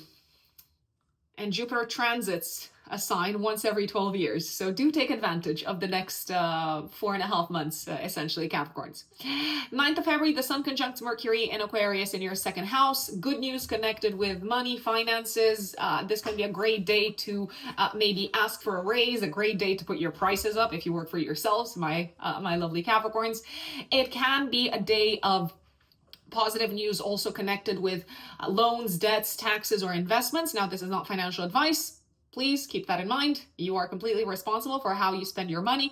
It can be a great day to clear off some debt, to pay off some of those credit cards, for example. I mean, if you have credit cards, Capricorns, obviously, I know you are responsible. Very responsible, erring on the side of caution rather than the other way around, but that's not to say, please, folks who are listening to this, that's not to say that people who have credit cards are irresponsible. That is absolutely not what I'm saying. It's actually a very good way to increase, especially here in the UK, it's a great way to increase your credit score if you do have a credit card and you pay it off every month. So I just want to clarify, because I don't want people like going bonkers in the comments and saying, Rox, what are you trying to say here? We feel insulted. So don't, please. Sun conjunct Mercury is also a day of significant clarity, 9th of February. This day is a day of significant clarity when it comes to what is truly important for you, Capricorns, what you really value, what matters a lot to you. When it comes to your work, potentially also when it comes to your health, I'd say. So you might decide, okay, I am going to kind of like channel my resources in this direction health-wise. I'm going to stop maybe paying for certain things health-wise because I realize they don't work for me. So there's a few really positive things that can happen around the 9th of February. Also 9th of February, active day before and day after, Mars trines Saturn. After a lot of difficulty, maybe in terms of forging a relationship or moving forward with a partnership, maybe with a collaboration, maybe it's a business collaboration. After a lot of difficulty in this direction, or after a lot of like tedious kind of like back and forth, a lot of negotiations, maybe a lot of frustrations, it feels like things are finally moving forward. It feels like this can be a day when you score a big win, especially when it comes to a significant partnership. It could be a business partnership, but it could also be a big win when it comes to a relationship. So if you've been feeling maybe challenged by your partner, if you have a spouse and they've been feeling a little bit unhappy or a little bit frustrated with the state of affairs of your relationship, especially as of January, Mars trining Saturn on the 9th of February is incredibly helpful in terms of you being on the same page, in terms of reaching consensus in conversation, in terms of feeling like you're speaking the same language and you're getting where the other person is coming from, you're getting where your spouse is coming from or where your significant other is coming from, and you are prepared to maybe adjust, make amends, or take action in order to accommodate their wants or their demands or their desires. This can also be a day of significant achievement when it comes to an ongoing matter connected with the home, with maybe your home life, maybe with a matter connected with property or land. It feels like someone is coming in and it's this person is kind of like helping you solve this issue that you've been dealing with at home for some time, or maybe you've been dealing with in relation to a family member for some time. 12th of February, we've got a full moon in Leo, active 3 days before, 3 days after. Now, this is a disruptive time. Overall, Capricorns, I think you're going to like February. But the full moon is not necessarily the calmest, easiest, most flowing time of the month. On the contrary, this full moon emphasizes your financial axis, and it is squaring Uranus. So there could be some sort of an unexpected expense that you need to take care of. It could be an unexpected expense connected with children, connected with fun, enjoyment, entertainment, or with a creative project. It could be an unexpected expense connected with your passions and hobbies. Let's say you've been going to pottery classes for a while, and around the 12th of February, Capricorns, you hear news of how the prices went up. So you might be like, oh God, like this was not part of my budget. What do I do? So you might stop going to pottery classes. That's just one example. I feel like a crisis is coming to a peak, but it is a crisis. It could very well be a crisis. It's reaching a peak. It's coming to a culminating point. Potentially also in your relationship with children, especially for those of you who have kids, but also maybe when it comes to the relationship that you have with a romantic partner, if you have a romantic partner. Now, Uranus is very supportive of things breaking apart, or of things falling apart, or if we are to put it this way, Uranus is supportive of something bolting and kind of like exiting the equation all together. There is a chance that some people might cut ties with each other, especially if you've been dating someone and it hasn't been a long time. When it comes to children, you might need to maybe reinforce some boundaries. And you might also potentially need to make them aware of what it is that you're willing to give to them and what it is that you're no longer going to be willing to support them with, I'd say. 14th of February, Mercury goes into Pisces in your third house. And on the 18th of February, the sun goes into this part of your chart. So for the next month, roughly, there's a lot of focus and emphasis on educational activities, short distance traveling, networking, connecting with people in the local community, maybe connecting with colleagues, a lot of reading, a lot of studying, a lot of sending emails, a lot of back and forth, I'd say. 23rd to 24th of February, Mars goes direct in your house of relationships. I think you're really going to welcome this change of weather in your relationship sector. So if you've been feeling for the last maybe, especially since January of 2025, if you've been feeling like no matter what you do, you can't really please the people that you're interacting with, especially your significant other, if you are in a relationship, or especially business partners, or maybe parents, or maybe even friends. I know that's a lot of people. If you feel like you've been kind of like constantly maybe like triggering them, or they've been acting really maybe a little bit passive aggressive, Mars going direct is probably going to help solve matters and challenging dynamics with these people. However, I would not necessarily expect things to get resolved straight away. The post-retrograde shadow period ends beginning of May. Now, if you've been feeling like a partnership, be it personal or business, has been going nowhere, or has been stuck or stagnant or frustrating, or has been experiencing all sorts of delays, especially from the beginning of January, once again, Mars going direct is going to help. So it may feel like things are finally starting to advance once again in this collaboration or in this partnership. 25th of February, Mercury conjunct Saturn, a difficult conversation around money, or a difficult conversation that you might need to have about your feelings, that you might need to have about how you feel in a certain maybe interaction with someone. A difficult conversation maybe also when it comes to work. Now, you might be a little bit pessimistic, I'd say, about a work-related matter, and maybe the way that you convey the message comes across as really, I don't know, negative. And remember that not everything is as bad or as dark or as doom and gloom as it might seem on the surface. You may feel like you have to wade through someone else's kind of like feelings in this conversation, and just be very careful what you say and hold back and kind of like restrain yourselves, Capricorns, from like calling it as it is. I do believe, as tedious as that might feel, it could actually be helpful in terms of you continuing to have a positive relationship with this person moving forward. And 28th of February, we've got a new moon in your third house, active 3 days before, 3 days after, squaring Jupiter. So this can be a fresh start in terms of you learning new things in the workplace. I do believe you might need to start learning how to use maybe new tools, or how to potentially collaborate with a new team, collaborate with different people in the workspace.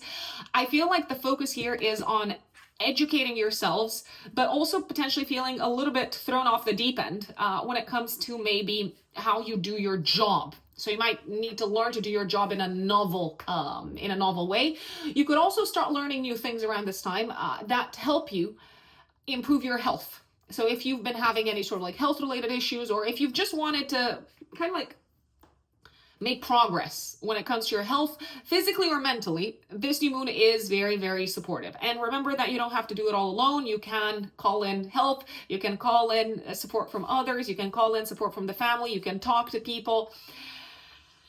Talking is very important around this time. From a more kind of like mundane perspective, this new moon can also put the spotlight on maybe like a new commute, and maybe also on new interactions that you're probably going to have in the workspace. Maybe new people, different teams, and so on. Aquarius suns and Aquarius risings. My fellow Aquarians, I'm an Aquarius sun. February, what is going on? Well, we've got a Venus-Neptune conjunction at the beginning of the month, 1st of February, and it's probably also going to be active day before, day after. I'm going to say this, Venus conjunct Neptune might make you very generous, very giving with your money, with your time, with your resources around this time.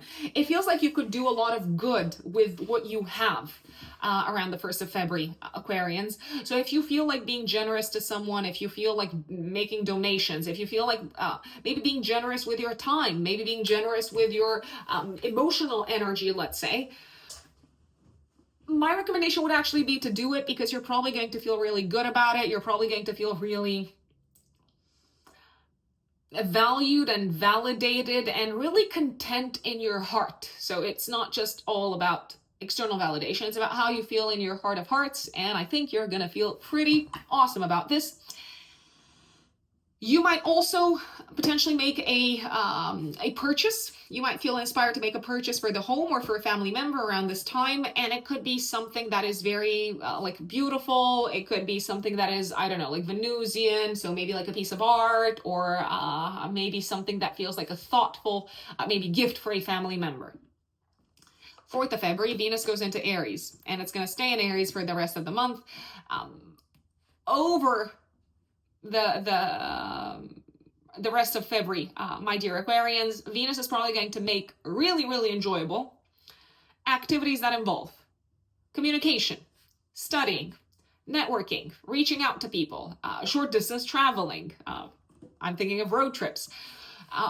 It could actually be a good time to purchase a car if you've been thinking about buying a car. However, I would wait. That is my recommendation. Now you can do what you please, Aquarians. I know better than to tell an Aquarius what to do. It could be a good time to purchase a car, or to fix your car, or to fix your preferred mode of transportation. If you do want to purchase a new car, I would recommend waiting for Mars to get out of retrograde, which is going to happen last week of February, 23rd, 24th of February, depending on where you are in the world. So if you want to be on the safe side, maybe purchase it after the 25th of February. Venus transiting the 3rd house is also likely to attract towards you maybe the opportunity to speak your mind, the opportunity to share your opinions, and also maybe about these sort of like big picture topics about your spirituality, your worldview, your life philosophy, and so on. Venus transiting the 3rd house is generally also likely to improve relationships with siblings, cousins, neighbors, and the local community. And if you want to buy or sell something, it is likely to attract towards you the right people. Also, 4th of February, Jupiter goes direct in Gemini in your 5th house. And Jupiter is going to stay in this part of the chart until the beginning of June. Jupiter is very supportive of you having loads of fun. I'm just going to say it. Take advantage of this time, take advantage of this energy.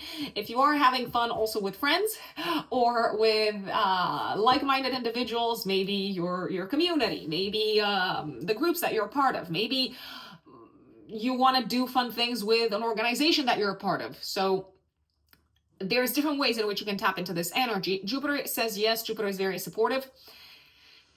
It looks like you're also likely until the beginning of June to discover new things that pique your interest and that you're likely to become quite passionate about. New things that could turn into long-term passions and hobbies, new topics in particular. So you might learn new things and you might be like, oh, I feel really inspired by this. So let's say you discover, I don't know, astrology, and you start understanding it and it blows your mind. And you're like, I want to know everything about this. I want to learn everything about this. Let me share this with the world. Let me become part of a community. Let me become part of an organization in this direction. Let me find my people, my tribe. So Jupiter is here to support you in kind of like broadening your horizons around your passions and hobbies, and also around what makes you happy. So from a more, once again, kind of like symbolic perspective, Jupiter transiting the 5th house can also bring in more kids into your life. Now, generally, Jupiter is considered a planet of fertility, but this is not medical advice, and please take the advice of your doctor above everything else. If you want to have kids, then I would take advantage of this transit.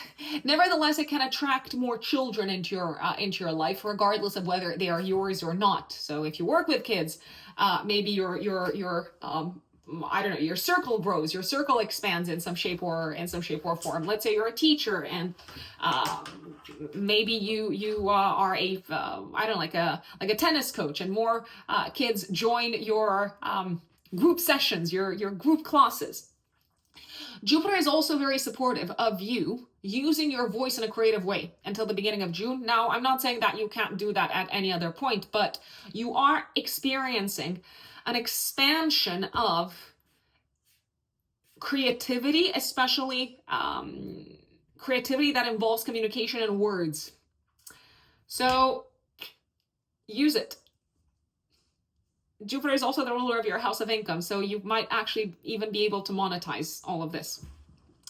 9th of February, Sun conjuncts Mercury in your 1st house. This is a moment of clarity, a day of clarity as to what you want in a relationship, what you expect from partners. It could be a great day to sign a deal, to sign a contract, to enter into a business partnership, to enter into a partnership in general.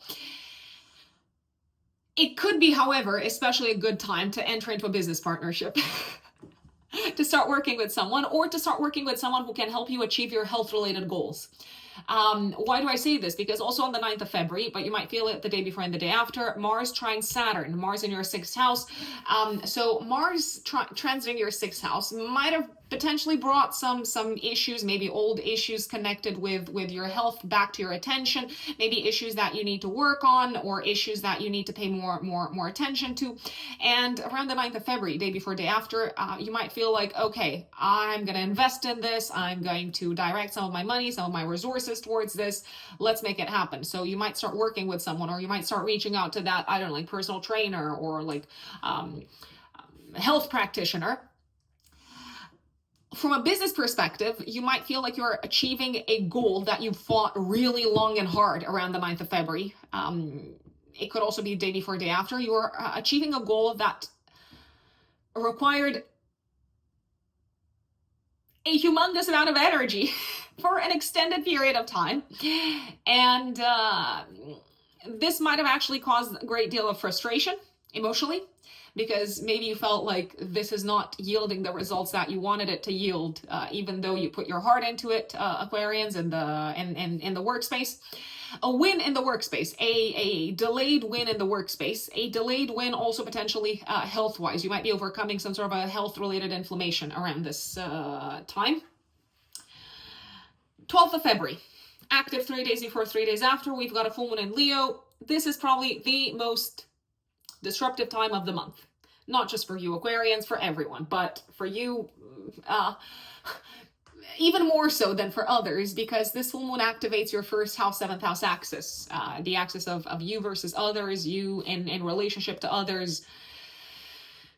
The full moon is potentially challenging the dynamic that you have in relation to a romantic partner or in relation to a family member. So something is probably no longer working. I'm just going to say it. Something needs to change, and to change quite radically, to change in an extreme way. in order for the relationship to progress, in order for the relationship to advance. If it doesn't change, if the dynamic doesn't change very drastically, it feels like the relationship has cracked, has been ruptured. There is a sense of maybe someone else looking in your life, someone else looking to break free from the dynamic that they have with you. This could actually catch you a little bit off guard, Aquarians. It could take you a little bit by surprise.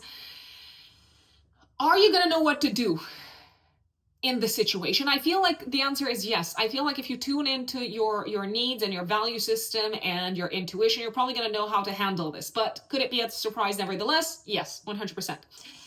It also feels like something could break around the house, literally. So something could crack around the house. Maybe your partner breaks, I don't know, I'm not saying that they're trying to or that they want to, but it feels like someone, especially a partner, could break something around the house. They could damage something around the house.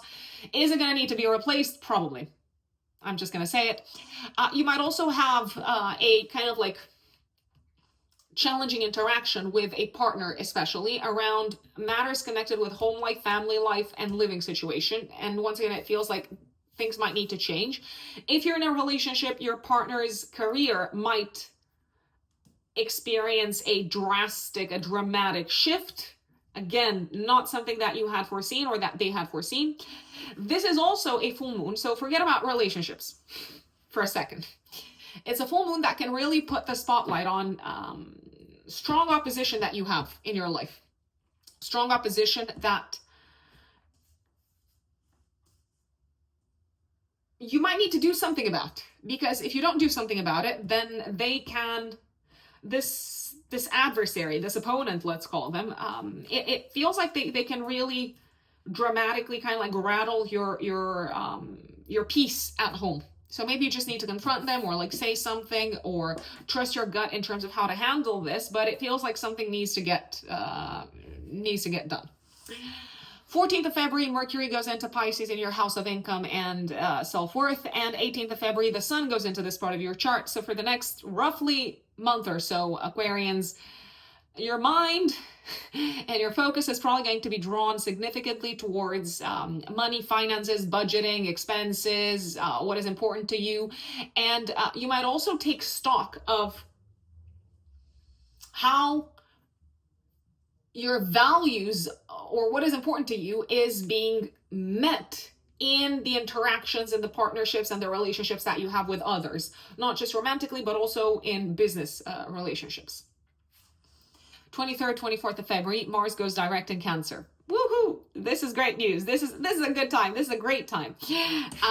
Cancer is your 6th house of day-to-day work and health, and Mars is also the ruler of your 3rd house and of your 10th house. So, my lovely Aquarians, if you've been experiencing a sense of delay or frustration, or if you've been experiencing ongoing conflicts or ongoing challenges related to your day-to-day work, related to your career path, related to a project that seems to have eaten up a lot of energy, especially as of December, as of the second week of December. If you've been experiencing frustration in communication with colleagues, bosses, maybe even clients, Mars going direct is going to help you get things back to normal and help you kind of like move forward in a direction that you are happy with, that you're kind of like invested in over the next few months. I will say I would not necessarily expect things to move forward immediately from the 24th of February onwards. I would maybe expect things to come back to normal, to fall into place,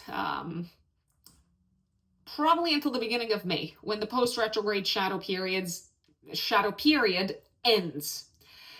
I will also say, if you have felt like your health has suffered, especially since the second week of December, and maybe you've been dealing on and off with inflammation, fevers, I don't know, all sorts of like incidents, maybe stomach issues or things like that. Once again, Mars going direct is going to be useful. It's also going to be useful because you're going to know, okay, this is what's causing it, and this is the action that I need to take to fix it, to solve the problem. 25th of February, Mercury conjunct Saturn, a day to maybe go through your books. From a financial perspective, this is a great day to kind of like to organize your budget, to maybe remove some expenses that are no longer worth it. So if you have, I don't know, like 3 subscriptions to all sorts of maybe like streaming services, it could be a good day to cull some of these. 25th of February, maybe also a day before and day after. It's a good day to be very realistic and pragmatic around your financial situation, and to maybe also set some long-term goals, not just around expenses, but also around targets, around investments, maybe also to talk to your partner about shared assets, shared resources, maybe to talk about like the joint mortgage that you have together. And once again, be very kind of like practical and down to earth in terms of what is sustainable and what is no longer sustainable, my dear Aquarians. And 20th of February, we've got a new one in Pisces in your 2nd house, squaring Jupiter. The new one is probably going to be active 3 days before, 3 days after, so you might also feel it from the 25th onwards. New beginning, new direction, new goals, new intentions when it comes to your material situation, when it comes to your financial situation, and when it comes to what you decide you want to invest your money, time, and energy and resources towards. This can feel like a time, like a new moon, in which you decide to invest more in what makes you happy and less in the inessential, less in whatever is no longer aligned with your value system. You might also decide to spend more money on your passions and hobbies, to spend more money on possibly like fun things. I feel like you have some, how should I say, you might have like a very kind of like optimistic, upbeat attitude when it comes to finances, and that's great. I love that. But I would remember the following. There is a chance, because this new one is square Jupiter, there is a chance that you might overextend yourself a little bit, or that you might be a tiny little bit overly optimistic. Give me 1 second. Something's happening with the camera. Oh, okay. There it is. Is there such a thing as too much optimism? Yes, I think there is. I absolutely think there is. We have to remember that one of the downsides of Jupiter can be excess. So yeah, just bear that in mind. You might also decide to spend more money on matters connected with children, especially with their education and with their kind of like broadening of perspectives in some shape or form. For those of you who have kids, are you going to like this? Yes, absolutely. Are you going to be very proud of yourselves, Aquarians, for being able to do this? Absolutely. But again, I would also remember kind of like a tiny little bit to throw a tiny little bit of like a realism in the mix, because as much as you want to maybe like sacrifice whatever is important to you for the sake of kids and give them everything that you didn't have, is that sustainable? And is that really what makes them happy? Is that really what helps them flourish? So just a couple of thoughts. But nevertheless, it's like the energy is quite uplifting at the time of this new moon. Give me 1 second. My dear Pisces, Pisces suns and Pisces risings, February 2025, what is going on? So first and foremost, my lovely Pisces, until the 4th of February, you do have Venus in your corner. So a good few days. The month actually kind of like kicks off with a sense of like easing into it. So you're kind of like coming into February a little bit more relaxed, a little bit more at peace, a little bit more kind of appreciative of yourselves, Pisces. On the 1st of February, we actually have a Venus-Neptune conjunction. You might feel it the day before and the day after. This is a superb time to do romantic things, go out on a date, maybe express your feelings, share your feelings, maybe through, I don't know, like a love letter, or maybe if you are involved in anything artistic, if you maybe have a creative hobby, it's a superb day to channel through words how you feel. It can be a day of significant kind of like inspiration, especially artistic and creative inspiration. And because Venus rules your third house, you can channel that through words and you can communicate that to others. You might also receive compliments around the 1st of February, Pisces, and it feels good. You feel loved, you feel appreciated, maybe even some people who you haven't necessarily had the best of relationships with lately come to you and say, yeah, you know what, I think you're a great person, I think you're doing a good job here, I know you're coming from the best of places. So it feels like a very kind of like appreciative energy that is making its way to you. Now, you might also realize that some people are literally putting you on a pedestal. They are kind of like glamorizing your life, or they're glamorizing the person that you are. To an extent, it could feel good, but at the same time, I would not lose track of who I actually am if I were in your shoes, Pisces, and maybe try to kind of like rise up to that ideal, because people are going to project stuff on you, and it's not your job or your duty or your responsibility to embody that if it feels inauthentic. You might also experience kind of like a desire to be very generous towards some people around this time, around the 1st of February, Pisces, especially siblings, cousins, maybe also people in your life who are going through crisis, and you might do some selfless things. 4th of February, Venus goes into Aries in your 2nd house, and it's going to stay there pretty much until the end of the month. I mean, this is a time in which you might actually attract money towards you, Pisces. It could also be a time, however, when you spend a lot of money. What are you likely to spend on? Cars, short distance traveling, books, classes, courses, buying things, maybe connected with any of these, but also you might feel inspired to invest. You might feel like investment opportunities are coming your way. Some investments might yield results. Now, please keep in mind that this is not financial advice. You are completely responsible for how you spend your money, what you do with your money, and so on. Venus, because it's a ruler of your 8th house, might attract some wins, some gains from investments towards you from the 4th of February until the end of the month. So just a little something to keep in mind. If you're looking to sell some of your stocks, for example, you are probably going to sell and make some important gains, I'd say. Jupiter goes direct in your 4th house from the 4th of February onwards, and it's going to stay there until the beginning of June. So if you wanted to, I don't know, like expand things at home. So if you wanted to build an extension or go bigger, maybe look at a different home altogether, maybe move into a larger kind of property. If you've been looking to expand your real estate portfolio, for example, if you are looking to, I don't know, like buy a second property or something like that, Jupiter going direct in your 4th house is saying, yes, it is saying, come on, chop chop, this is it, time to go.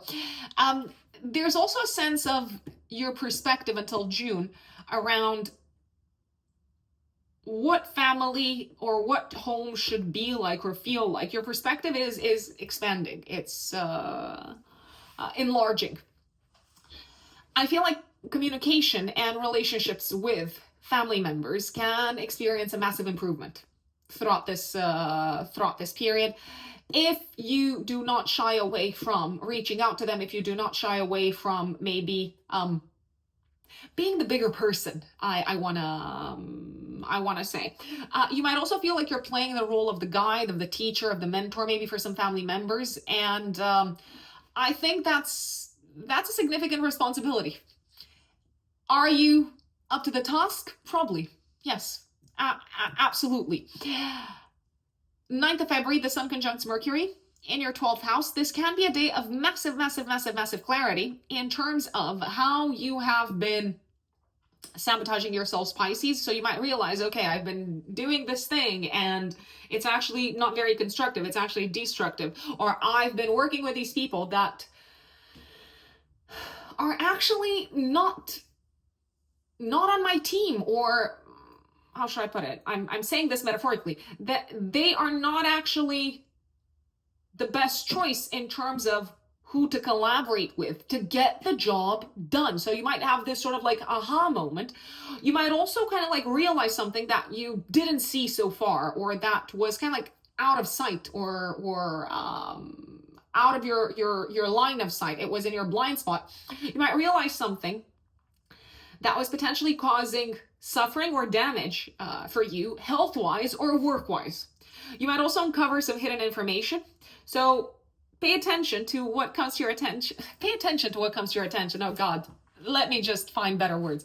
Pay attention to what information comes to you around the 9th of February, maybe also the day before and the day after, because this can show you exactly what it is that you've been missing in terms of understanding, or in terms of knowledge and information. What you've been missing in terms of seeing the full, complete puzzle when it comes to your health, and also maybe when it comes to your work. 9th of February, also day before, day after, Mars trine Saturn. It can feel like you're making significant progress in terms of maybe improving the relationship that you have with your child or with a loved one. Maybe things have been a little bit rocky, but now they're back on track. If you have children, if your child has been, I don't know, like angry with you, which they might have been, there is a possibility that they might have been, especially from the second week of January onwards. It feels like you can address this issue head on, and maybe you really understand what they need from an emotional perspective and what they've struggled to express so far. And you can be the person that helps them find their center emotionally. Mars is also the ruler of your 2nd house and of your 9th house. So if you've been trying to plan a trip, especially long distance, for quite some time, and things haven't been working out, or maybe all sorts of like issues came up, maybe work-wise, or maybe connected with like kids, if you have kids.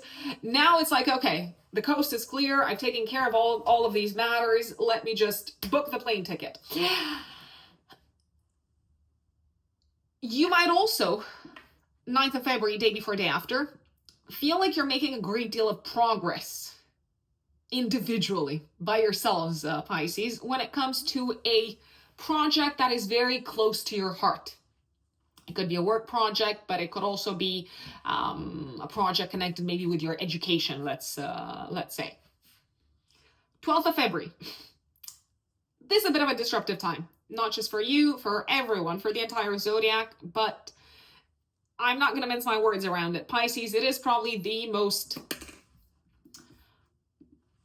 challenging, because disruption can be challenging because it was not part of the plan. It can be the most challenging time of the month. Something's going on, Pisces, either in the workspace or within the health sector for you. You might experience some sort of a crisis or a culminating point health-wise. I dare say that this is something that is not new, but there is a sense of unexpectedly things coming to a close, or like when I say to a close, that's because they're peaking. My recommendation would be to have a very kind of like flexible like diary or schedule around the 12th of February, maybe a few days before and a few days after, in case something does come up that you need to address immediately, which you might, health-wise. At least that does not interfere with a great deal of things that you had on your plate. You might need to skip work for a few days. You might need to postpone some meetings. You might need to cancel some meetings. So just putting it out there. There's also a possibility that this shocking disruptive energy makes its way to you from the workspace. So if you have your own business, someone might quit, or a client might leave, or the communication with a colleague might experience a breakdown. Breakdowns in communication are very likely. I'm just going to say it. Now, breakdowns in communication can also happen in relation to IT, technology, websites, or things like that. I do think it's important to maybe be vigilant, to be quick, and to be very flexible around this time. Because if you're trying to kind of like push through in the same way that you have so far, it's probably not going to work. So I do feel like flexibility is going to be your strong suit. And there is also a chance that travel plans could be thwarted essentially, if you're driving somewhere, I don't know, there could be an incident around the 12th of February on the road, not necessarily in connection with your car, but just like the road is closed, or there are road works, or there's heavy snow and you just can't get to work, or you can't get to like a work related meeting. So I would once again have a plan B in case you can't reach your destination around those days, because things are quite stuck and you might need to kind of go around what you had planned rather than try to kind of like force it and push through and say, yeah, no, I'm gonna get there, I'm gonna make it happen. No. 14th of February, Mercury comes into your first house, and 18th of February, the Sun comes into your first house, roughly for the next month or so. It looks like the spotlight is on you. People are listening a great deal to what you have to say, or let's put it this way. They might always listen to you, but in the next month or so, it might feel like you have a lot that you want to share. You have a lot that you want to say, that you want to convey. The Sun transiting your first house from the 18th of February for the next month approximately is very energizing. It brings vitality, it brings energy, but it also puts the spotlight on you, especially when it comes to matters connected with work. So everyone's watching you at work. No pressure, Pisces. But also when it comes to your health, because the Sun rules your health. So if there's anything going on health-wise, it may feel like, okay, that draws in your attention for the next month and becomes a priority. 23rd, 24th of February, Mars goes direct in Cancer in the 5th house. Now, if you've been experiencing, since Mars went retrograde, especially second week of December of 2024, if you've been experiencing delays, frustration, challenges in the interactions with children, but also with loved ones, with colleagues at work, with the people that work for you, maybe also with in-laws, Mars going direct is going to help. It feels like relationships can be patched up. And it also feels like you know what to do to maybe fix things, or to cater to the needs, or to make people feel like heard, or to make people feel like you care about them. It feels like you're going to know what to do in relation to some of these people from the 23rd, 24th of February onwards. Because again, Mars goes direct, but it depends on where in the world you're based, but you may not necessarily be able to like take care of all of these kind of like lingering issues. Maybe, let's say, patching up the relationship with a child. You may feel like it takes a while, maybe a few months to fully solve things. The post-retrograde shadow period ends beginning of May. Mars going direct is also likely to give you a great deal of energy and drive and motivation and stamina to pursue creative projects, maybe to pick back up where you left off some existing creative projects, maybe also to pursue someone romantically, I want to say, maybe someone who has been a little bit kind of like hot and cold, inconsistent, fluctuating in their attitude towards you. You might realize, okay, I really want to be with this person, and they might actually realize I want to be with you. So it feels like there's this sort of like sweet spot that you might find together over the next few months. If exes came back, which they might have, especially January until the last week of February, with Mars going direct, you might start realizing over the next few weeks exactly what you want from the interaction with an ex. And that could go either way. You might say, oh yeah, I've decided I really want to be with this person, or I don't know what I was thinking. I mean, yeah, it was fun, but it's never going to work. So it feels like you've got clarity as to where a romantic connection is likely to go, or where you want it to go, let's say.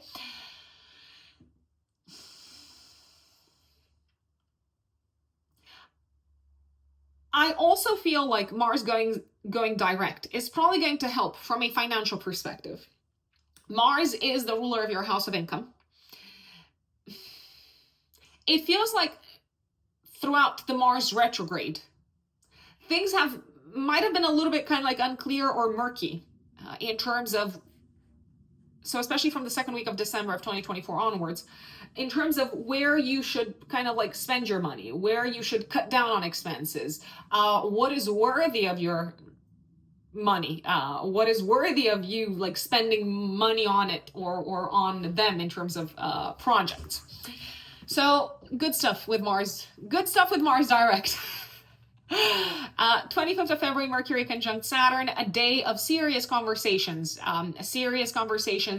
in relation to business partnerships, business collaborations, maybe connected with legal matters, maybe serious conversations also connected with your home life, your family life, serious conversations with parents or again with family members about an issue that is kind of like very heavy from an emotional perspective, where you have to be kind of like emotionally like really like sensitive and intelligent in terms of how you go about things.